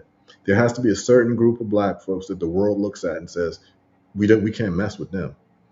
They're unshakable. They're independent. They make everything that they need. They don't need anything from us. And I'm going to tell you all, like, look at the opium wars. Um, you want to be the people who can say what the Chinese said to the British. The British were exchanging gold for tea with China. They didn't want to exchange gold anymore, but their population was addicted to tea. So what the British did was, in order to get the gold back from China, they started pumping opium into China in exchange for gold. And when the Chinese um, met with the British to negotiate trade over tea, the British said, "We're running out of gold. We'll trade you anything else that we have in exchange for your tea." And the Chinese sat down with the British and looked at them in the face and said, "There's nothing that you have that we want or need." And so that's what caused the British to pump opium, into China. And that started the opium wars because the Chinese seized a boat off of the coast of Hong Kong that was full of opium coming into China. And when they seized the boat and destroyed the boat, the British took that as an act of war. But understand what it means when you can look at your enemy in the face and really mean it and say, "There's nothing that you have that we want." Okay? And it all comes full circle, right? To the earn your leisure conversation, because the way Red Pill started the conversation was white acceptance and white proximity, right? Like, why are we always falling into that trap? Because we're not yet developed as a people where we can look at white folks and say, "There's nothing that you have that we want or need." And until we can say that and mean it, we're always going to be subservient to the same people who don't mean us well historically. Okay? So this is what we're doing at Patah Set. We're going to become that people, and I'm not saying we need all of us. There's going to be a select group of black folks by the time I'm done with this that the rest of the world is going to look at and say, "Those black folks, you can't mess with them. You can't do the division game with them, and you can't do the subservience and dependency game with them, and in making them crawl at your feet and beg you for inclusiveness and all of that." No, because we're going to make everything that we need. And the only way that you can do that is if you become scientists, engineers, and mathematicians par excellence. And we've now embedded that into a spiritual system and a spiritual culture. It addresses the black box of why our plane crashed in terms of black civilization. The black box told us that there are two deficiencies in our history that repeats itself over and over again. And until this black box deficiency gets dealt with, the plane is going to keep crashing, and we see it. The two deficiencies, based on first principle, is we lacked the technological superiority to deal with our enemies, and we were easily divided as a people. Those two things are what they call Achilles' heels, which I call the limiting factors. And if we solve for that, we solve for actually being who we're supposed to be. Because I just want to add for my historians and everybody, especially the FBA out there, that story of division, there was tribal warfare in the Americas that helped the Europeans, both the French, Spaniard, okay, and the British. They conquered the tribes because of division.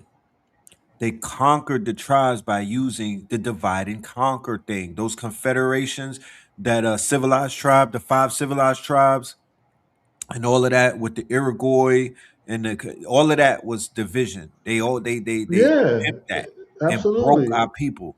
It makes their job easier. And if anybody wants to know about the power of dividing black people and what it does to us, I want you all to just study Rwanda. Like, That if was you don't, you know, the Belgians came into Rwanda and created a caste system of Tutsis versus Hutus right, and selected one group over the other, and it created internecine warfare that led to a genocide.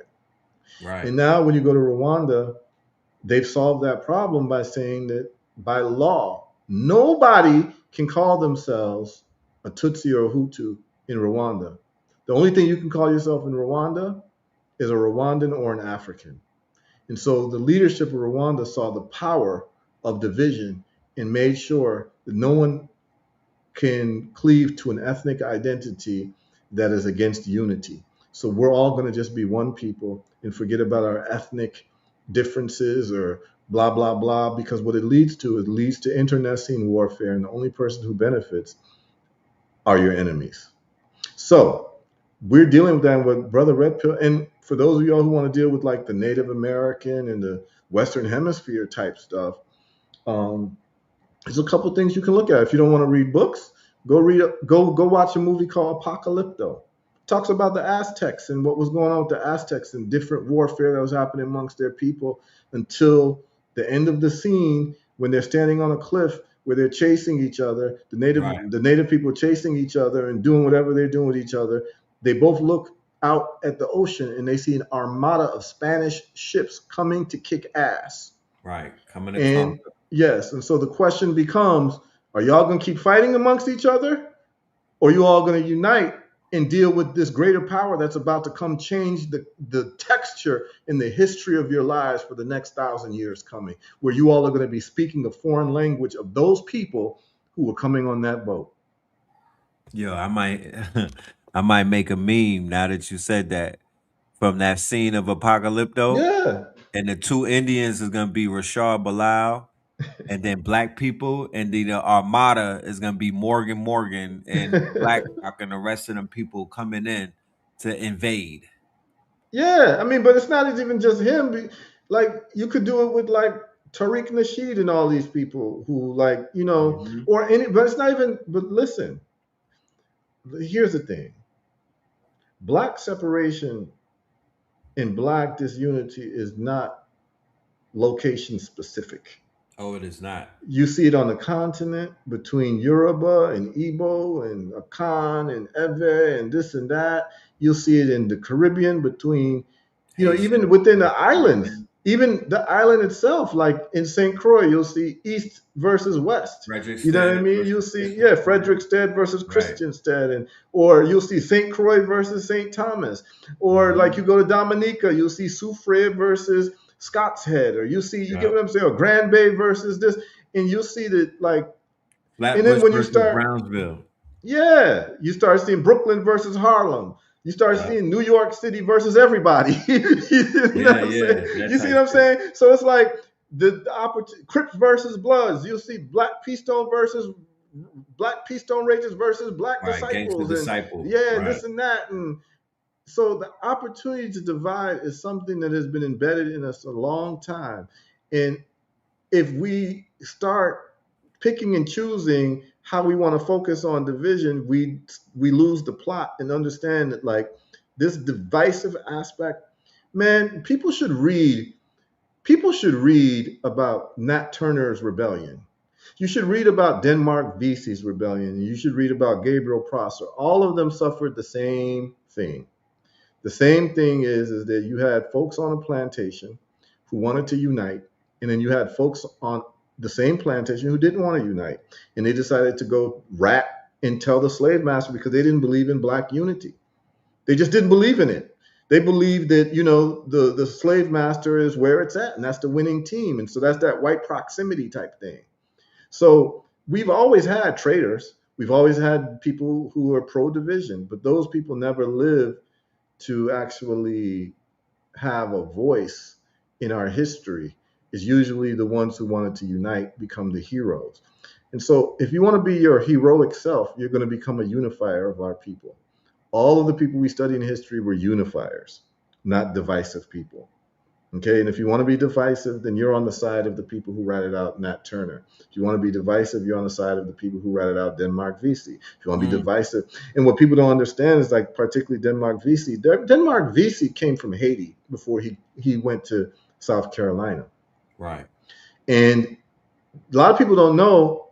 Stage one of the plan was to take over the armory in South Carolina. And once the armory was taken over, during that time, this was 1822. This is after the Haitian Revolution, and this is when the president of Haiti, named Boyer, had taken over the Dominican Republic and stopped slavery and united the whole island. Okay, this was 1822. And guess what? Denmark Vesey was in touch with his brethren that he was dealing with in Haiti. That once they take over the armory in South Carolina, the Haitian generals agreed that they were going to come and invade South Carolina and help Denmark Vesey after he took over the armory. But before he could take over the armory, he got ratted out. So people don't understand that like we've been in communication with each other because we actually have family lines with each other. There's people in Louisiana who got family in Haiti just because the French was the colonizing party, and people don't like know about these things. So the division thing Then makes no sense. then even Ross Ben had dropped some information. You know what I mean? He reminded me of something that I always have to remind people, that there were more people shipped to the Caribbean from the Americas than the other way around. Yeah, a So lot when of people King were shipped to Philip's Caribbean War, from South right, Carolina. King's From the Philip yeah. War, when they lost, they decimated the entire eastern coast. That's where you get Rhode Island, Boston, Connecticut. That when they decimated all of those tribes, they were shipping them directly over to Europe. That's why over in Rhode Island, I believe is they're known for their boats. They go directly across, and it's a straight line to Liverpool, right? Hmm. So then when you go into Connecticut now, you have specifically places like Hartford, there's an influx of Puerto Ricans and Jamaicans. And people just say that they think that they just came there arbitrarily. No, those are the tribes that were there originally. So what you might be calling an Arawak or a Puerto Rican, though, when you put feathers on them and dress them up, those are the tribes. The Jamaicans that are in Hartford and those other places, they're just coming back to where they originally were. So when you do the research on the Lenape, when you do the research on how they basically cleaned out the eastern seaboard and whatnot, and took all of those people and shipped them to the Caribbean, when you look at what happened in Charleston, all of the ports, Charleston, Natchez, Mississippi, the New Orleans ports, and Chesapeake, Virginia. Those people were getting shipped to the Caribbean and other places, right? And not the other way around. Right. So, I mean, people just need to understand that. Look, man, I'm gonna quote from Desiree. Desiree is a reggae artist. You know, people need to listen to more reggae music. You know what I mean? Just like get in tune with like who you really supposed to be in terms of like blackness, man. And here's the deal. She says in a song called "Gracious Mama Africa," she says, from you black, you African, and it's done. Like, we don't need to talk too much about it. Those of us who want to unite are going to unite. Those who don't want to unite are not going to unite. And I understand that. The bottom line is this. Here's the bottom line, y'all. There's going to have to be a group of black folks on this planet Earth that aren't playing any of these games. There's going to be a group of black folks on this earth who are going to be formidable, regardless of geographic location. And we understand what the imperative in the homework assignment is that we have to become a powerful people, because if we do not become a powerful people, we'll be the laughing stock of the world and never taken seriously and never be able to negotiate anything at any table, because we're not negotiating from a place of power. And so the reality is this: there's a lot of history, there's a lot of history lessons that we can tell. The point is this: none of it matters if we don't forge out a future. Okay? And to forge out a future, we cannot ignore the fundamentals that people have to be engaged to become a powerful people. China did it. Japan did it. Japan was dropped with two nuclear bombs. Those atomic bombs are nuclear bombs, by the way. And Japan decided that they were going to focus on technology and engineering. And look where Japan is now after they got bombed with two nuclear bombs in Hiroshima and Nagasaki. And they didn't forget. They never forgot because there's places in Hiroshima and Nagasaki where you can go right now and you see shadows. And a lot of people don't know what the shadows are, but once a nuclear bomb is dropped, before you disintegrate, the flash took a picture on the sidewalk of people's shadows.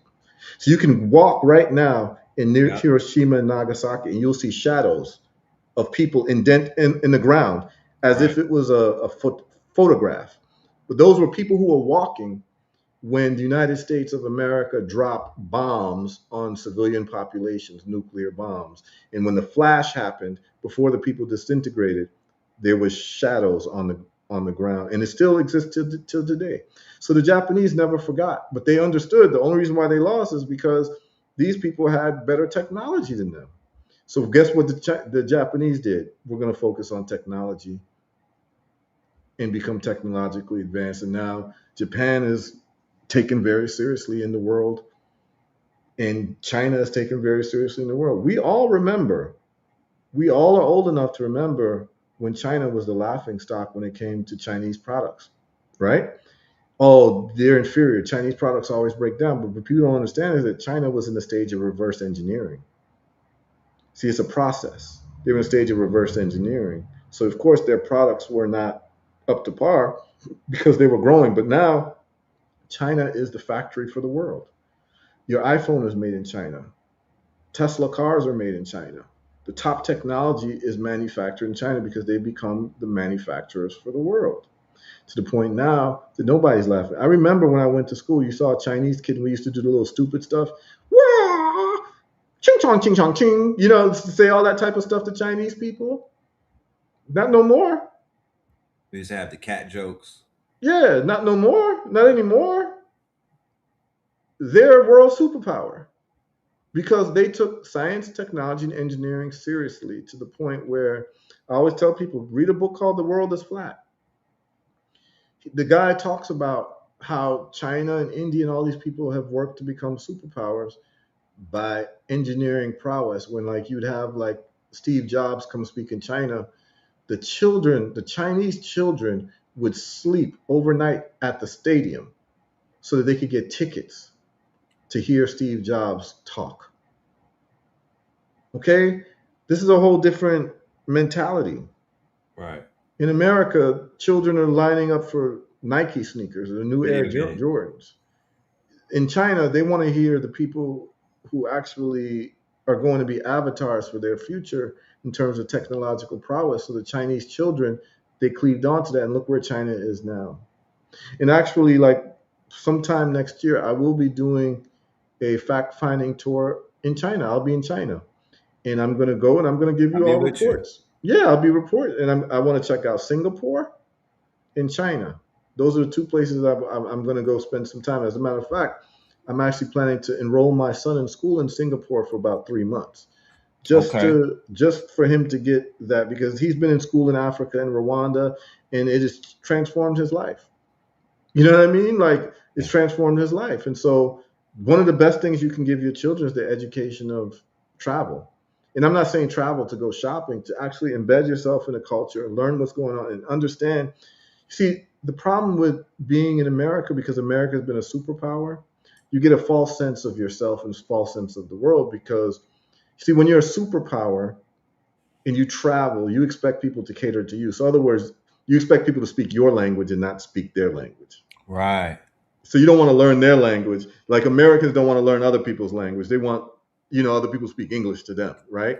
But what Right. happens is that you get what you call the main character syndrome. You think that you have what you call a solipsistic worldview, and you believe that the world revolves around you, Look, right? I was in Bogota airport and caught that reality check. I was like, why y'all not talking to me? Where's the English speakers at? Like, Exactly. I was on my American Yes. ego Yeah. shit. Yes. They And humbled that's me. Yes, and it's real. And when you get to realize when you step out of the country and you realize that there's a whole lot going on in the world that has nothing to do with America, that people ain't even thinking about America. People ain't thinking about, and you think that you're the cream of the crop because you're coming from America, or you have this main character view. Please understand that the world doesn't operate that way, and it's humbling when you go to other countries with other traditions, other histories, and other languages, and other foods, and you get to learn that, and you understand that you are not the main character. And that's one of the main things that I was able to do for my son, for him to go to different countries, to understand that he's not the main character. When you go to these different countries, you listen more than you talk. You understand? Because it's important for you to take in and understand the world that was shaped in different parts of the world that you never even were privy to. And so I will be going to China. I want to spend some time and do some tour of Shanghai and a couple other places to look at their technology. I'm always going with the mind of black folks. It's like, this is where we need to be. This is our competition. And so we need to understand what's going on in the world of competition in terms of nations and people. And so it's China and Singapore. And I definitely want to spend 3 months in Singapore, have my son go to school there, and then, go back to the continent and do what we're doing there in terms of building. But, you know, red pill, we've talked about it, but in a couple months, I'll probably be in Addis Ababa and Nairobi as well. And whenever I'm on the continent, man, your family, everyone is invited to come with me, and we'll have a great time, man. And we're gonna, go see what we can invest in, factories we can buy, and those types of things, and really move like international investors, man. So very happy to invite you whenever I'm on the continent, and you're gonna love it, bro. Yeah, I look forward to that. This time because Absolutely. they my invite to do the global travel was interrupted by that pandemic and whatnot. I was on a roll. Absolutely. We did the Absolutely. UK, you know what I mean? We was getting our passport stamped. We was ready Yeah. to really get this thing going. And then it abruptly got Yeah. so, maybe that was a reason behind it. But I'm at this point where, because these conversations have gone global and because my worldview has expanded and whatnot, and just based off of the feeling that I got when I went to Latin America, I'm like, yeah, my spirit and my quote unquote purpose is a global one. I really saw it. You know what I mean? So Hmm. I don't want to be stuck and frustrated. I don't want to go through this whole, limited worldview and I'm feeling like I'm in a small space. It's time to expand, you know what I mean? And I want to bring my people with me. I want to help. I don't want to pontificate. I just want to demonstrate. I don't want to get all preachy to the people and try Hmm. to break. I just want to put the clean glass of water next to the dirty glass of water and just share. Like, look, fam, look at, you know what I mean? Like, just feel it, feel what we feeling. You know what I mean? Absolutely. Absolutely, man. And Uh, right along with what you said, the clean glass of water. mhm. When I was growing up, right, when we heard the word Ethiopia, this is before I got into like roots reggae music and started meeting Rasta people, and the love for Ethiopia, had developed in my heart. Growing up in America, Ethiopia, when you think about Ethiopia, you think about starving babies, right? We are the world, we Fire, are the yeah, people. So fire. you have this embedded in your mind, right? But people don't know, they have a mind of what Ethiopia might look like, or what Africa might look like, because of what they've been marketed in their mind, which is basically trying Propaganda, to alienate you U.S. from the aid black and world. Right.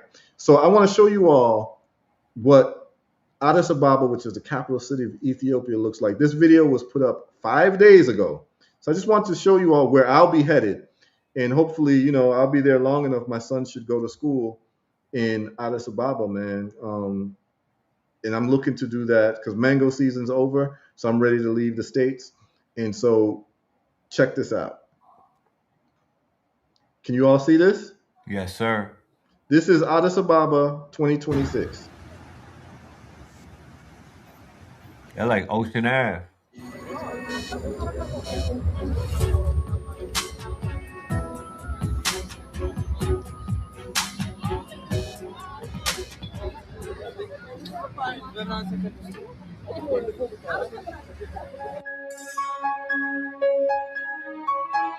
It's what they call Bole in Addis Ababa. Mm. Look how beautiful that is.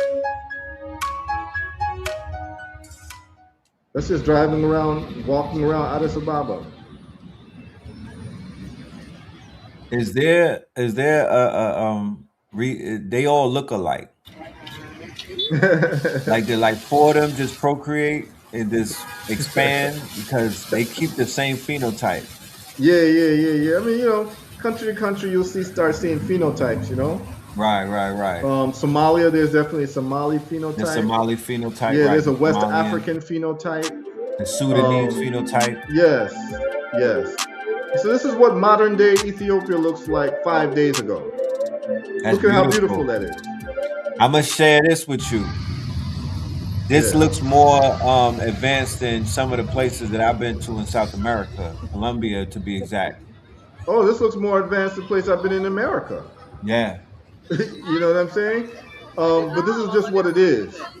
So people get a real sense of what like really wagwan in the world. You know what I'm saying? That like man, this is that like, propaganda was bad on us. of course, this is this is Addis Ababa 5 days ago. Mm, Okay, so I'm gonna be sometime this year. I'll be in Addis Ababa. I'm gonna be hanging out. I'll be doing the show from Addis. Addis, Yeah, and we can do that because why? We're international investors now. You get what I'm saying? that Like, part. you see what I'm saying? I want to see what's going on. I want to see what the opportunities are to do business in Addis Ababa, and I love to eat my injera and my Mr. Watt and all of that. You know what I mean? Because So I if just it's love the banging vibe. over here, if it tastes good in the Americas, Exactly. my Exactly. vegetarian platter plate from the Ethiopian spot, I Yeah, could yeah. just imagine. Oh It's, my is is goodness. nothing is nothing to play with. You know what I'm saying? So when I was in Brooklyn, I was in Brooklyn in 2 3 weeks ago when I was in Brooklyn when I had just missed you when you were doing your studio recording. Yep. Every day we ate Ethiopian food, man. Every We went day, right? What do you every remember the day. name of the spot you went to? I don't, but there was two spots. One I didn't like, but the second one I liked. I can get the name for you, but it's Brooklyn. I would have to. But yeah, I could tell Because you the I'll name of be the back spot. in Brooklyn next week. As a matter of fact, I got to put that information out there as well. Because when you talked about your son, I'm gonna Hmm. do that thing. Like I didn't do that. I'm taking my son to college. I'm Yeah. that's my I'm doing that tradition. You know what I mean? That's gonna Hmm. mean a lot for me because I didn't do that. I didn't that didn't happen with me. You feel Oh, me? okay. My dad Yeah. didn't take me to college because I didn't go to college. I went to Catherine Gibbs. Don't judge me. Okay. I was Okay. chilling in the crib one day. Remember the commercials where they be like, "Do you want to make video games? Well, why are you sitting on your couch?" It was right after 9/11. I was feeling hopeless, and I was Yeah. like, "Let me just go to this college." But it was like a local one, so he's going to St. John's and whatnot. So Oh, okay. Congratulations, I man. want to bring him. He likes to eat. We do the Indian food thing as a Mhm. family. We like that, but I'm gonna introduce him to the Ethiopian food. Absolutely, absolutely, man. It would be good. It would be good too. I have nothing but positive things to say about Ethiopian women. So get to know the Ethiopian food, and maybe he can get a nice Ethiopian girlfriend, man. He got a It'll be Haitian girlfriend now. okay. That's cool. Well, that's top of the line too, because Man, let I'm me tell scared you for him. something, man. Haiti. I could just say something real quick about Haiti. Also, the place we went was called Awash. Awash Ethiopian restaurant. It's on I watch. 242. I think I Yeah, heard of him, bro. 242 Court Street. It was really good, very, very hospitable and all that. Yes. Um, but yeah, Haiti. Out of all the places I traveled, bro, the best food I've ever had is in Haiti. Get out of here. I'm not even like there's no like it's hands down. And I'm talking What? about like I eat Ethiopian food, I eat all of that, and I love Ethiopia. But the best, my assessment, and Better I've than lived, Jamaican food? yeah, like Better my than assessment. Yes. My assessment, bro, is from what I've experienced, and I've traveled all over the Caribbean and I've lived in these places, right? And I've yeah. lived in Africa and I've lived in and traveled all this. Someone says, come to Nairobi, definitely. That Oh, Nairobi is definitely. I'm definitely coming to yeah. Nairobi. Send I've me been a to ticket. Nairobi I'm trying to already. go there too. Yeah, yeah, yeah. Nairobi. Someone said come to Nairobi. Definitely, I'm coming to Nairobi. Yeah, Nairobi on my Like, radar. there's no. I've been to Nairobi already. There's no way I'm going to be in Addis Ababa and not come through Nairobi. And I have very good brethren and family in Nairobi too, man. Shout out to my brethren, Naphtali. You know what I'm saying? Rasta man in Nairobi holding it down, man. I'm Nairobi. actually looking to do some things in Nairobi, and I'm maybe looking at warehouse space to open a factory in Nairobi. So I will come to Nairobi. I just Dope. never been to Addis, so I want to check out Addis, and I've always been close to the Ethiopian community. I used to live with Ethiopians and Eritreans when I was in law school, in college, so I'm very close to the Ethiopian community. That's like my second home is Ethiopia, you know, in terms of the community and the vibes, you know. Well, But I had lived with some Nyabingis in Florida. yes, And yeah, the Nyabingis put me on to like the whole Selassie culture. And, yeah, we were really leaning heavily into Ethiopian culture. yeah, And man, and it's a I got a beautiful better, thing. that's where I got my appreciation for them from. Yeah, man, they're just beautiful people, man, lovely people. And you know, I used to have an Ethiopian girlfriend, man, and when Ethiopian women love you, man, they love you like it's Yeah, a they love different type of hard. love. They love hard, man, and um, it's just different, you know. It's different. I could tell all types of stories. Maybe I'll share some stories one time about travel. We could do that. But someone says, yeah, so Haitian food. Look, man, I just keep it real. Like I love all our people, but I keep it real. So like, you know, if I'm telling you like the places where I go, where I get the most laughter, uh, places where I have like the best time in the world, probably would be Yes. Jamaica. Jamaica and Lagos, Nigeria is probably the places where I have the most fun and laugh because it'd probably be Jamaica would be number one. Like I literally go to Jamaica and I pull muscles from laughing. Like actually, Ah, I've hurt my back laughing so hard. You know, right, right. Jamaicans, the way they talk and tell stories and Ah, they the so funny. character, man, I laugh so hard when I'm in Jamaica. It like I literally pull muscles laughing in Jamaica. And Like it's the dark humor too. yeah, man, and it's just one of Jamaica's a magical place, and the people are just the most outstanding people, man. Jamaica is just everyone can sing, everyone have a song, every it's just different. But then Look, look, rude boy, man, I have two children from Jamaican from a Uma. Jamaican, Man, I yes, have I have yeah, two man. picnic Yeah, from Jamaican big Uma. up the Jamaican Empress, them, You yes, know? yeah. But what I will tell you this: when it comes to food, out of anywhere I've been on Earth, Haiti has the best food, man. I'm gonna take And you up on that. listen, I used and to in the eat Chef way, Creole in Miami. brethren, if you, man, like, I mean, look, we're doing this show, and as the show grows and more, we can do these shows on location, bro. Like, listen, when I went to Haiti is a whole different thing. But like right now, they tell you about like don't go to Haiti, Port. It's only in Port-au-Prince. Like you can go to the southern part of Haiti, it's nothing but peace and love. That's in Jacmel area. You can go to the north, which is Okap, where most of the revolution happened. The Haitian, so you can get a lot of history when you go to the northern part of Haiti, Okap. Mm, Let me tell you something, man. You can go there right now, and there's nothing but peace. And like I can show you videos of people in Haiti, like in Okap right now, living it up, having a great time. But they're telling you don't go to Haiti because it's a while other people are going there to political. do business. You understand? But Yes. the Haitian cuisine, Red Pill.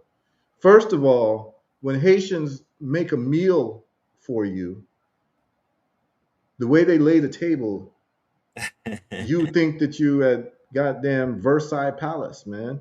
Like, I Yeah. don't care how in poverty that family is, they're gonna give you the best china, the best Right. cutlery. They're laying the table for you, like in a very formal way, number one. And then the food, the way Haitians cook, they are the masters of spices. Mm, Yes. So I'll give you an example. And I'm just still showing the video of Addis Ababa, just so people say this doesn't stop. The beauty don't stop of how Addis Ababa is developed. Like this is where you want to experience life. Check this out. Haitian rice and peas is different than Jamaican rice and peas. Yes, So, it is. so Jamaican rice and peas is a good rice and peas. They'll add coconut milk to it and all of that, but it can be kind of bland until you add other things to it, right? Like you might eat it with curry, whatever curry vegetables, or if you eat chicken, curry chicken, or brown stew this, or escovitch this, and that'll be the Jamaican thing. Yes. But Haitian rice and peas, they season it so well that you could eat it by itself. It's a Well, you don't standalone. need it's a standalone, bro. And they they make plantain, green plantain, which is called banan buese, and they have a bean stew that they make, a mushroom stew. The just trust me when I say this, and it's something that everyone should experience. First of all, as far as I'm concerned, all black folks in the Western Hemisphere, actually on Earth, should visit Haiti just as a pilgrimage. You see how you see how like They all need better Jews, PR. they need better PR. But I'm The telling you this right. Haitians over here, they should be more responsible. The Puerto Ricans over here, the Jamaicans over here, a lot of them need to be more responsible for the PR of their islands. Yes, it Tourism, needs. Yes, investment, and breaking the yes, propaganda of the colonialism. yes. This is real. But what I'm gonna say is this. Um, Based on what Haiti did, see what a lot of people don't understand is that in 1804, Haiti was the only country of black people that was free. Everywhere else, we were colonized or enslaved in 1804. Right. The foot on black people's necks was global in 1804. Mm. So for Haiti to free itself up and to read the Constitution, just because of I used to be a lawyer, so I used, my favorite topic when I was in law school was American constitutional law. So I was very like big on reading constitutions, and so I got Dope. my hands on the Haitian Constitution of 1804, and everyone should read that Constitution, like the Dessalines Constitution and the Declaration of Independence and the Declaration of the Ending of Slavery in 1804 and Gonaïves, that Jean-Jacques Dessalines made, and you read it, you get chills when you read it. And then when you read the Constitution, it says that every single man in Haiti must have what they call a mechanical skill. Think about that. Mm. That's in the Constitution. The other thing that's in the Constitution is that no white man can step foot in Haiti and become a business owner. Mm. That was the law. That was the law. The other law, which is big, is any black person who can make it to Haiti, because remember, we were Be enslaved all worth it. over at the time. Jamaica, Right. we were enslaved. All these places, Barbados, all these places, we were enslaved, man. In South Carolina, we were enslaved. In Ghana, we were enslaved. In Nigeria, we were enslaved. We just call it colonialism, but it was slavery. Right. Check this out. Haiti said, if you're black and you can step your foot, this is actually where a lot of people don't realize. Do you know that the United States government got two things from Haiti? The concept of Social Security came from Haiti. A lot of What? people don't know this. Yes, the Yeah. concept of Social Security, because in Haiti, after the revolution, they passed a law once they freed themselves from France that if you work, because of how slavery was working, they Right. passed a law that if you work for anyone over 10 years or 20 years, they have to pay you a pension for the rest of your life. That was the first Social Security that was implemented in the world, was in Haiti. Number two, America during the 1960s instituted a thing for the white Cubans who were fleeing Castro. It was really the white Cubans, right? And it's called a wet foot, dry foot policy. So that if you were Cuban and you could step your feet on any sand in America, you were automatically given asylum. It's called the wet foot, dry foot policy. But if they caught you on the boat in the waters, they'd send you back to Cuba. So the whole thing for Cubans was just getting on dry land. Once you got on dry land, you were good. It's called the wet foot, dry foot policy. Okay? Well, do you know that Haiti had a wet foot, dry foot policy? And what their policy was is that if you are a black person and you can make it to the shores of Haiti from anywhere in this world, you are not only automatically free, because remember, all of us were being enslaved at this time. Haiti made sure that you were no longer a slave, you were automatically free, but Haiti went one step further and made you a full Haitian citizen. This is part of the Constitution. So, what Haiti becomes for us is what Israel is for Jews. See, a lot of people don't understand these things and haven't put these things in perspective. So, really, all black folks in the world, we should be paying homage to Haiti for doing that for us. The problem is that Haiti was isolated, so it had no trading partners. So only people Haiti could trade with was countries. Even if they were black, they were still run by white folks. So Haiti was left on its own. And this is the problem is that it's not enough for one country to be free. All of us got to be free so that we can actually start moving and trading with each other. Haiti was isolated because white folks did not like the fact that the story of Haiti made black people think that they could defeat white people and also never be slaves again. To the point where Napoleon, and people should read Napoleon's letters, man. He wrote letters. He referred to us as macaques, monkeys, all of us. So that was the name he referred to black people, macaque, after the macaque monkey. But the directive that he gave to his general, which was first the clerk, and then the clerk died, and then he picked Rochambeau, which was like a butcher. And he told him that he wants two things. One, he wants the head of Jean-Jacques Dessalines, and after we get the head of Jean-Jacques Dessalines, he told Rochambeau to exterminate all the black people on the island of Hispaniola because they had become contaminated with the spirit of freedom. That's the literal words that Napoleon uses. So if the Haitian generals and the Haitian Jean-Jacques Dessalines and Henri Christophe and these serious men hadn't won, the whole island would have been exterminated from black people. Like people don't understand the seriousness of what Haiti did. And the miracle of Haiti is not necessarily defeating the French imperial powers of Napoleon, defeating the Spanish imperial powers, and defeating the English imperial powers. The miracle of Haiti, as I would say, is that you got all these alpha male black men to agree to cooperate and work together for a greater cause. To me, that is the lesson of Haiti. But there's so much in Haiti that you'd be just completely blown away. It's a trip that everyone should take. If you're black, you got black skin, you need to pay homage to what the Haitian ancestors did until today. Even in their language is revolutionary language, red pill. You say sac passe to a Haitian, you know what their response is? Sac passe means what's happening. You know what the response is for sac passe, red pill? I don't know if you're there, red pill. Ça passe, maboule. Yeah, so the response is not boule. You know what not boule means? Like Not literally, boule. you would think it means I'm okay, I'm fine. No, it literally means we are burning. We are vermin. Burning. We are burning.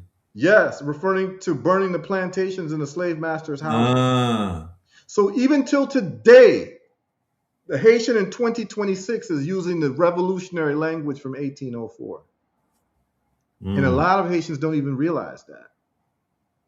That's why barbecue, that whole burning thing is still a motif. You know what I mean? You know, they got the leader out there of the gangs, barbecue, Yeah, the, yeah, the yeah. And all of burning, that, the burning the tire, the burning of tires and all of yeah, that yeah. You don't even like a lot stuff. of that is even propaganda. Yeah, But yeah, I yeah. can It's tell you very right now, propagandized. you're not going to see, you're not going to see what Haiti actually looks like, except for the capital city, and then you see the confusion that's going on there. But if you can just go online, just put in Haiti, Cap Haitian, or Jacmel in 2026, and you see it, you're gonna be like, what? Okay, this is 2 weeks ago. Cap Haitian 2 weeks ago. It's just people walking around, Cap Haitian. You see, This is important for people to know. And you're thinking that there's war going on and all of this going on, and that's not what's happening, man. A lot of it is propaganda to alienate you and keep you away from these places. And I saw that after I went to look. This is Cap-Haitien, 2 weeks ago. Does that look like warfare is happening? No, sir. This is Cap-Haitien right now, That two looked like weeks ago. Colombia for me. Yes, That's how it that's what I'm looked in saying. Colombia. Literally, this is uploaded 2 weeks ago. All right. So what I'm saying is that you cannot live your life based on American media and news, because what it will do is if you listen to American media and news, you won't even go to Harlem. You will not go to Harlem. You know what I'm saying? You won't go to Harlem because you'll be scared of your own people. You won't go to Chicago. Chicago's a beautiful place. Yes, there are pockets of Yo, violence, but generally Chicago, the people, Chicago is gorgeous. Oh my man, and the goodness, people of Chicago is Chicago are gorgeous. lovely ass people. Some of Yep. the funniest people you'll find on earth are people from Chicago. I love me some Chicago. Yeah, man. Like the Chicago people talk like if you want to get into like jonesing and cracking on Oh people and Lord, they are funny Chicago and people like you're gonna laugh. Like hmm Chicago people got that in them, man. Like some of the funniest people I've met on earth are folks from Chicago that I grew up with. right, You know what I'm saying? So yeah, this is right. Cap Asian today. But this the thing, right? This look right here. Hmm. When I see places like this, I see the Roman Catholic Church with their foot. Because whenever South America looks like that and the Caribbean looks like that, there's a certain look. Those places with mountains in the background, right? They just have this certain type of colonial look to me. But I Yeah. love the pastel paints. I love all of that. But Yeah. it needs a remake. You know what I'm Yeah, yeah, yeah, saying? of course, because a Because lot of them are like old time buildings from like the 1800s, man. that's what I'm saying. I'm Um, saying it has that yeah, colonial that colonial look. Yeah, because those conquistador buildings are still there. Roman Catholic Yeah. suppressing the growth and keeping people somewhat stuck in a certain type of time zone. Now, from a perspective of a entrepreneur or even from a non for profit perspective, when you go back in time and you come from a place like, let's say that you come from in America, North America, where they might somewhat be in the future, you have an advantage when you go into a place that's somewhat stuck like in the 70s or the 80s. Like if you go into Cuba, not to Hmm. say that their minds are stuck back in time, but you kind of know how to apply solutions and you kind of know what needs to be done because you come from things that is somewhat more developed and whatnot. So once again, a lot of the weight falls on the shoulders of the people who are here from these places, the natives who are in the North America. I feel I don't know. I can't say what people are doing, but I know when it comes to places like Jamaica, getting deported is like a death sentence, right? Hmm. So if I was a Jamaican in the Americas, I would be doing a lot more to somewhat affect the ground over there, building wise, development wise. Even though I know that there's a lot of politics and red tape involved and all type of stuff, there's layers of corruption. Yeah. Well, not only that, the problem is that the United States government through the CIA destabilizes these countries whenever they have a great leader. You see, so Of that's a course. lot of the problem as well. But so what's happening is that people are coming to America because of economic opportunity, because America has acted like an economic gangster and economic hitman around the world, where even just the IMF policies stifle a nation's monetary capacity in terms of the currency. So there's a lot that goes into it. But I That will say strong dollar. this. I will say this. From an immigrant's point of view, this is what people need to understand. Like most immigrants, I'd say 99% of immigrants only left their country for economic opportunity. Most people do not want to be immigrants. Most people want to be in a country that they speak the language, eat the food, the music. People miss home, man. Just like, I mean, people miss home. And the only reason why people come to America or England or France is because these countries, through their theft and gangsterism, create stable economies for themselves while they rape from the rest of the world. So what they do, what the people who are getting raped, they leave the place of rape to the place where the abundance from the rape has occurred, and then what they want to do is they send money back home. So, like, I believe that Haitians have the biggest remittance in the world per capita in terms of the money that they send back home. So they'll come to Canada or America or France and they'll work and they just send half their income back home, and that half their income supports like families of 10. So this becomes an economic model that people use. But if you talk to anybody who's in their 50s and 60s who's been an immigrant for 30, 40 years, they want to go back home, bro. They want to be where they went to school with people, they know the people, they know the landscape, they don't feel like a foreigner, they don't feel, people don't like feeling like foreigners, man.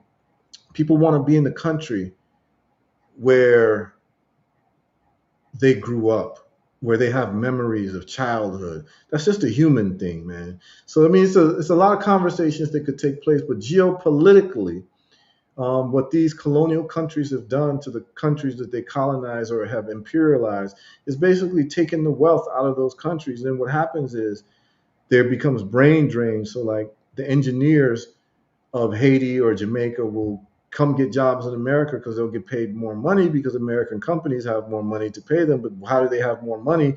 Well, their currencies haven't been destabilized through the IMF and the World Bank like what the American government and the European governments do to these other countries. So it becomes a conversation that requires a lot of context, man.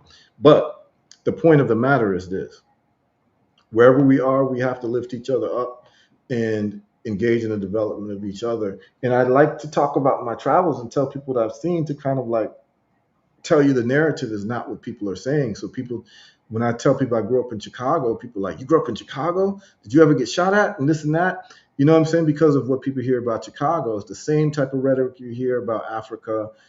And basically what it's doing is creating a narrative for us not to connect with each other. And nothing spoke louder than that when I went to Haiti in 2010 after the earthquake. Um, People were telling me, don't go, it's dangerous. And when I landed in Haiti for the first time, first of all, I didn't know it was just a 45-minute flight from Miami to Port-au-Prince. Like, it was like flying to Orlando, Florida. So I was like, damn, like this is really close. And then when I got out, I'm seeing like beauty all over me. Yes, there were some buildings that were crumbled, but people were living, loving. People, nightclubs were open. I was going to nightclubs at night while I was doing volunteer humanitarian work in the day, like getting supplies and stuff. Nightclubs were open, hotels were open. And I'm looking at this and I'm like, this is not what the United States news was showing me.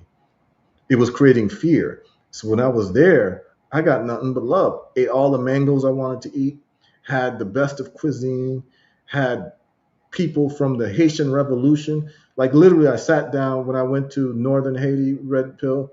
I sat down with people whose grandparents that they knew had fought with Toussaint Louverture and were telling me stories.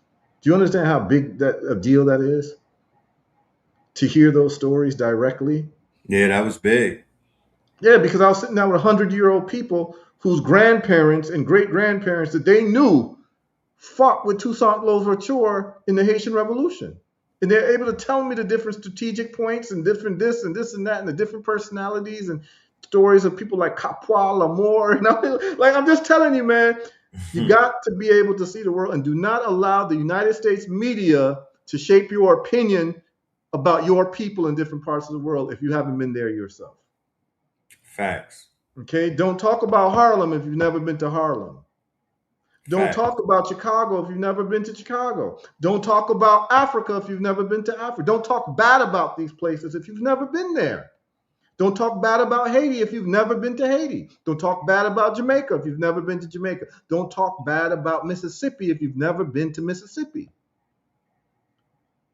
These are just basic rules that you've got to go see things for yourself and understand that there's a picture being painted to alienate us from ourselves.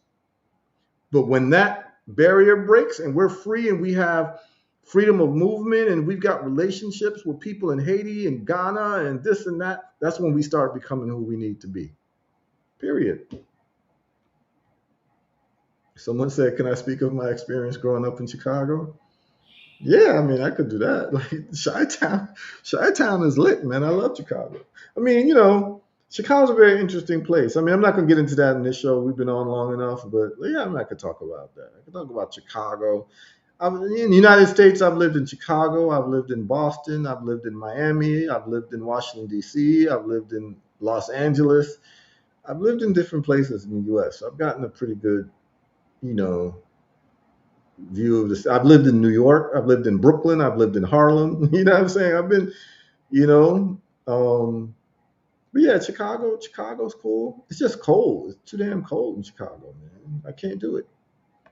Other than that, folks in Chicago, Mm. man.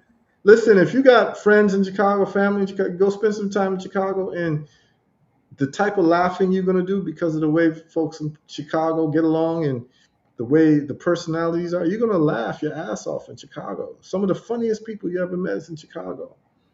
That's why I don't really do well with comedians, Red Pill, Right. because professional comedians, like I grew up in Chicago with people who were much funnier than any of these comedians who were like professional. Right. Like I have friends I grew up with that if they would have just got on front of a microphone and just started talking, they'd be some of the best comedians you'd ever meet. These are cats I grew up in Chicago in Chi-Town. You know what I'm saying? So, no, I've never lived in Philadelphia. I visited Philly, but enough love to the people in Philly.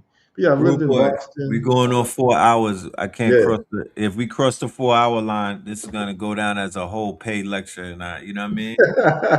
Yeah, we God should sign damn. off. It's almost 1 p.m. here, man. But no, it's been a good show, man. We got to really kind of chop it up and really, discuss a wide variety of things and get into this trading as well.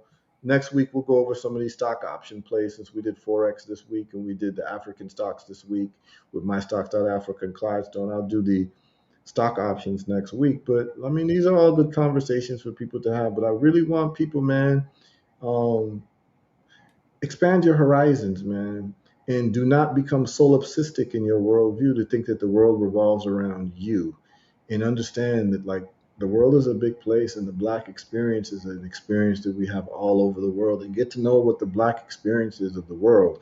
The black experience is not just the experience that you know of black people in the town you were born in. Go see the world. One place I haven't been is Brazil. I'd like to check out Brazil. You know, like I got to go to Brazil at some point in my That's life. on my bucket list. Yeah, and any of these moments, I can just book a ticket and just go to Brazil. So it may just happen, like with El Salvador when they made Bitcoin legal. I never been to El Salvador. I didn't speak much Spanish. I literally just booked a ticket and then found out that like a round trip from Fort Lauderdale to El Salvador was like $180. Like What? like when you start to travel, you start to get to see what really is like. Damn, it's only $180 to go round trip from Fort Lauderdale to El Salvador. So I just booked a ticket and went. And now I got people in El Salvador that I know, friends in El Salvador. Like I can always go to El Salvador. You know what I'm saying? This is what happens when you travel. I'm sure the same thing when you went to Colombia. You got Mhm. links in Colombia now. You know what I'm saying? So Yep. yeah, We man, you have gotta see the world, links. y'all. Y'all gotta see the world, man. Exercise your passport, y'all. Stop having a solipsistic view of the world where you think the world revolves around you and the country you were born in. No, go see the world. And when you travel, use your ears more than you use your mouth. And That's a just fact. just learn how to fall in love with your people in different parts of the world, and you will be rewarded. Because I'm gonna tell you right now, I'm suffering while I'm in America. And what do I mean by that?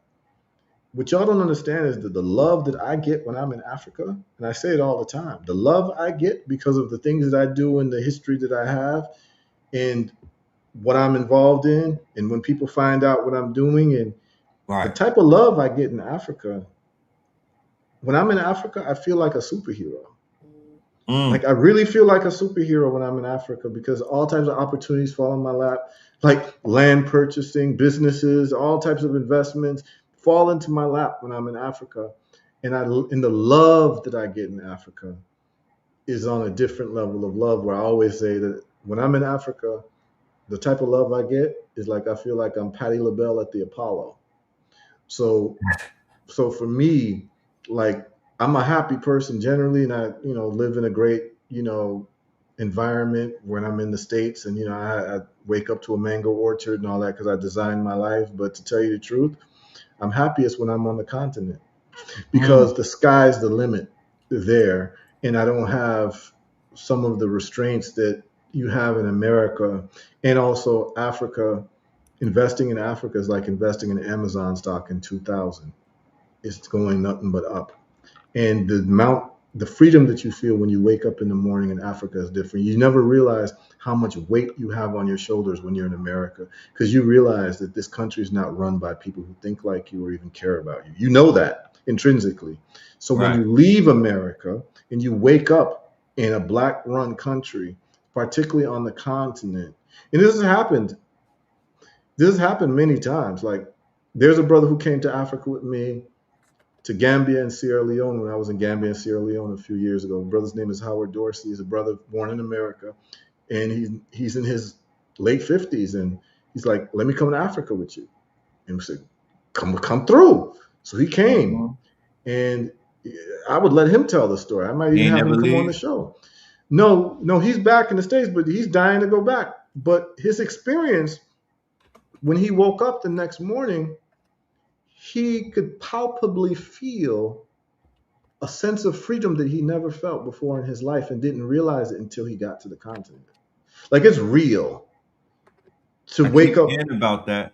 Yes, and it's something that I think every black person in America should experience because you don't realize. And then when you come back to the station, you have to go through immigration. You see it, you feel a dark cloud come over you because you know that you are basically going to be dealing with microaggressions, and you know that you're in a place where you're not fully welcome.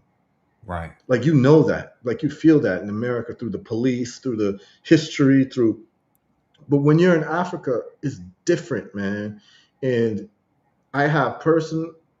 One of the best things I think I've ever done is to have brothers and sisters from America come meet me in Africa for the first time, and for them to like go through the whole process of seeing a new reality and feeling unrestricted and feeling unpressured and un it's a different feeling. It's different even when you go to the Caribbean, but when you go to the continent, it's actually really there's a different level of epiphany that you have. And Yeah, probably yeah. it would be best. I'll have Howard Dorsey come on this show because travel and all that international investing. I'll have Howard Dorsey.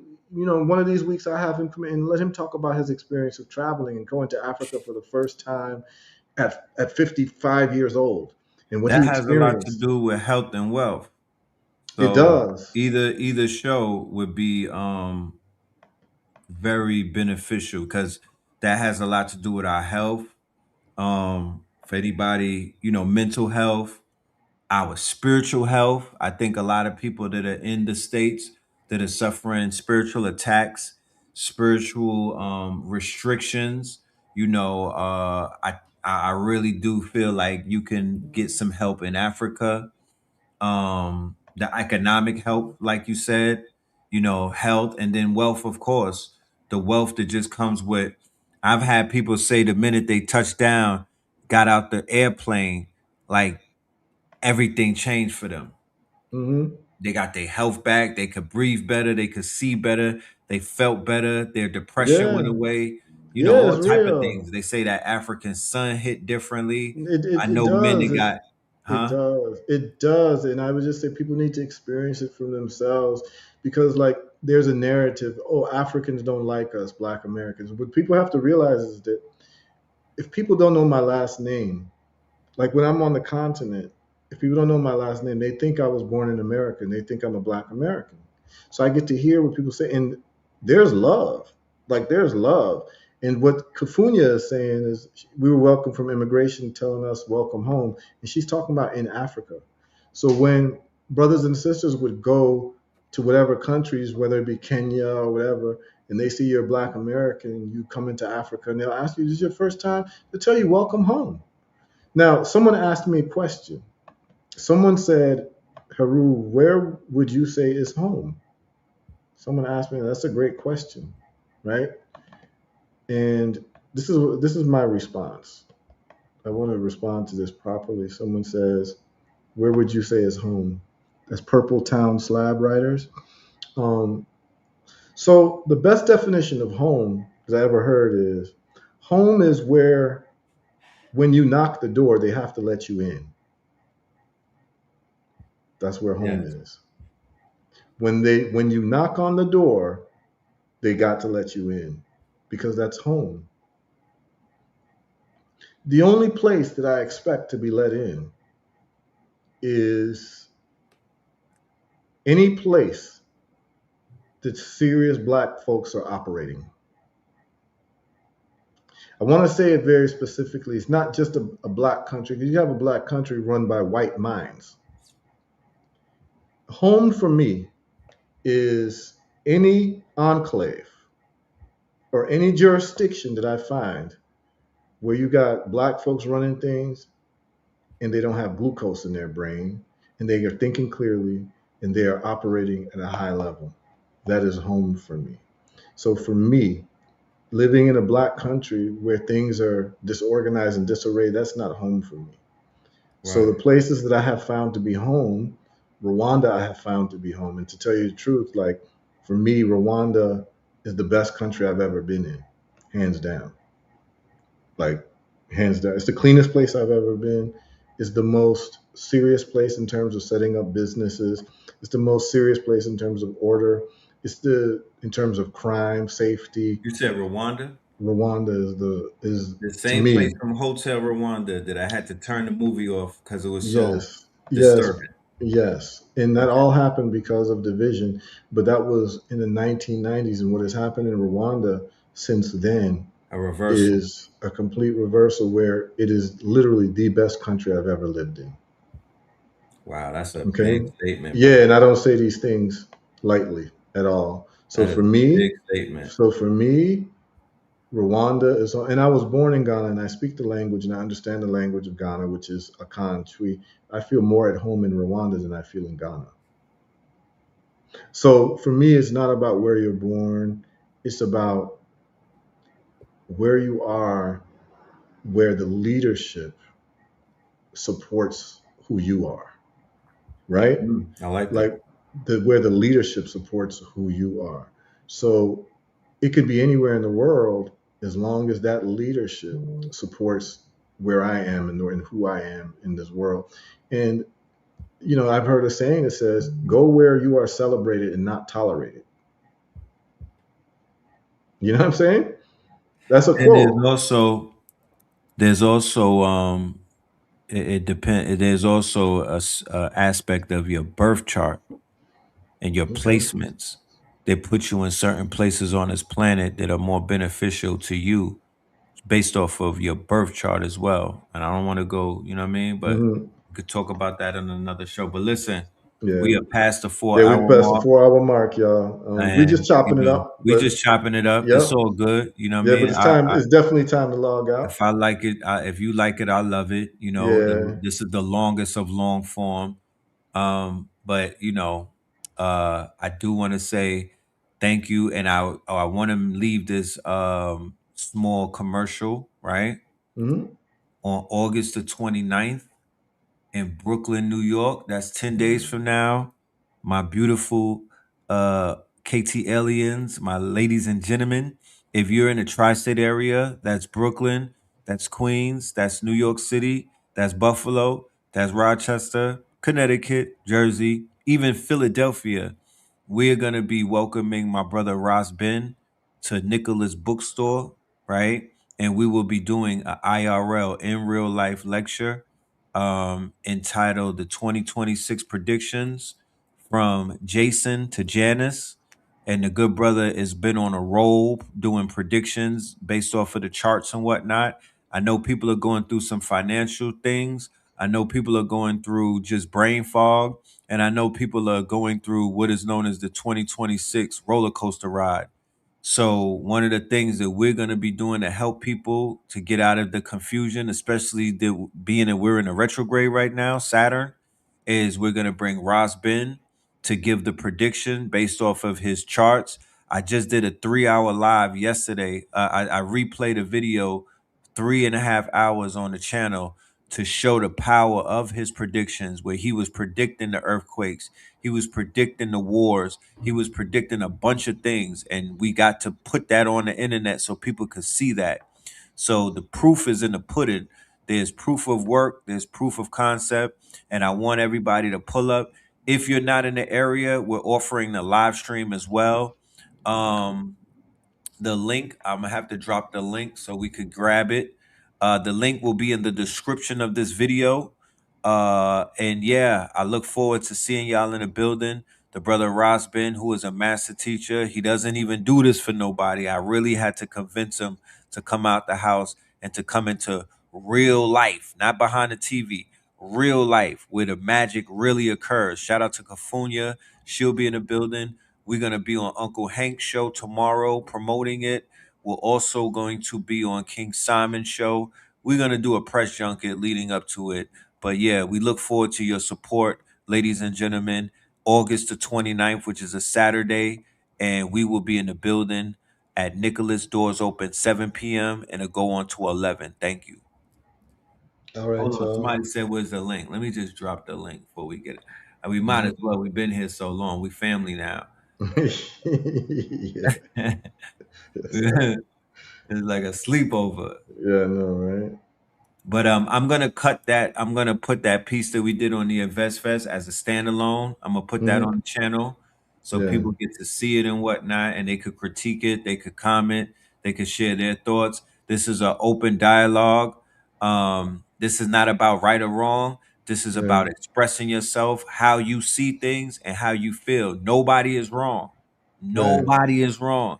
It's all perspective based. It's all how you see it. And I welcome everybody's thoughts and everyone's perspective. You feel me? Because I'm not that invested in how people see this thing or how they feel about it. I know what I saw, I know how I felt about it, and I also know the reaction that I'm getting when I'm seeing certain, things going down and whatnot. Like I could be honest about it.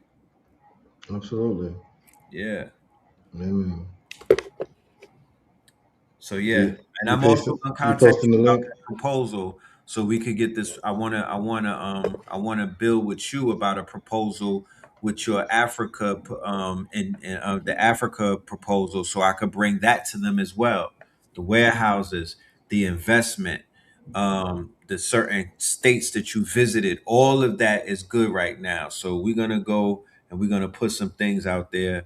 But like I said, if I have grant writers in the audience, if I have sisters and brothers who work corporate and this is what you do and you get funding and whatnot, like do not the real crime is being on the sidelines and hearing our pleads and hearing us share our intellectual property with you. We sharing ideas, we sharing concepts, and you're not assisting us.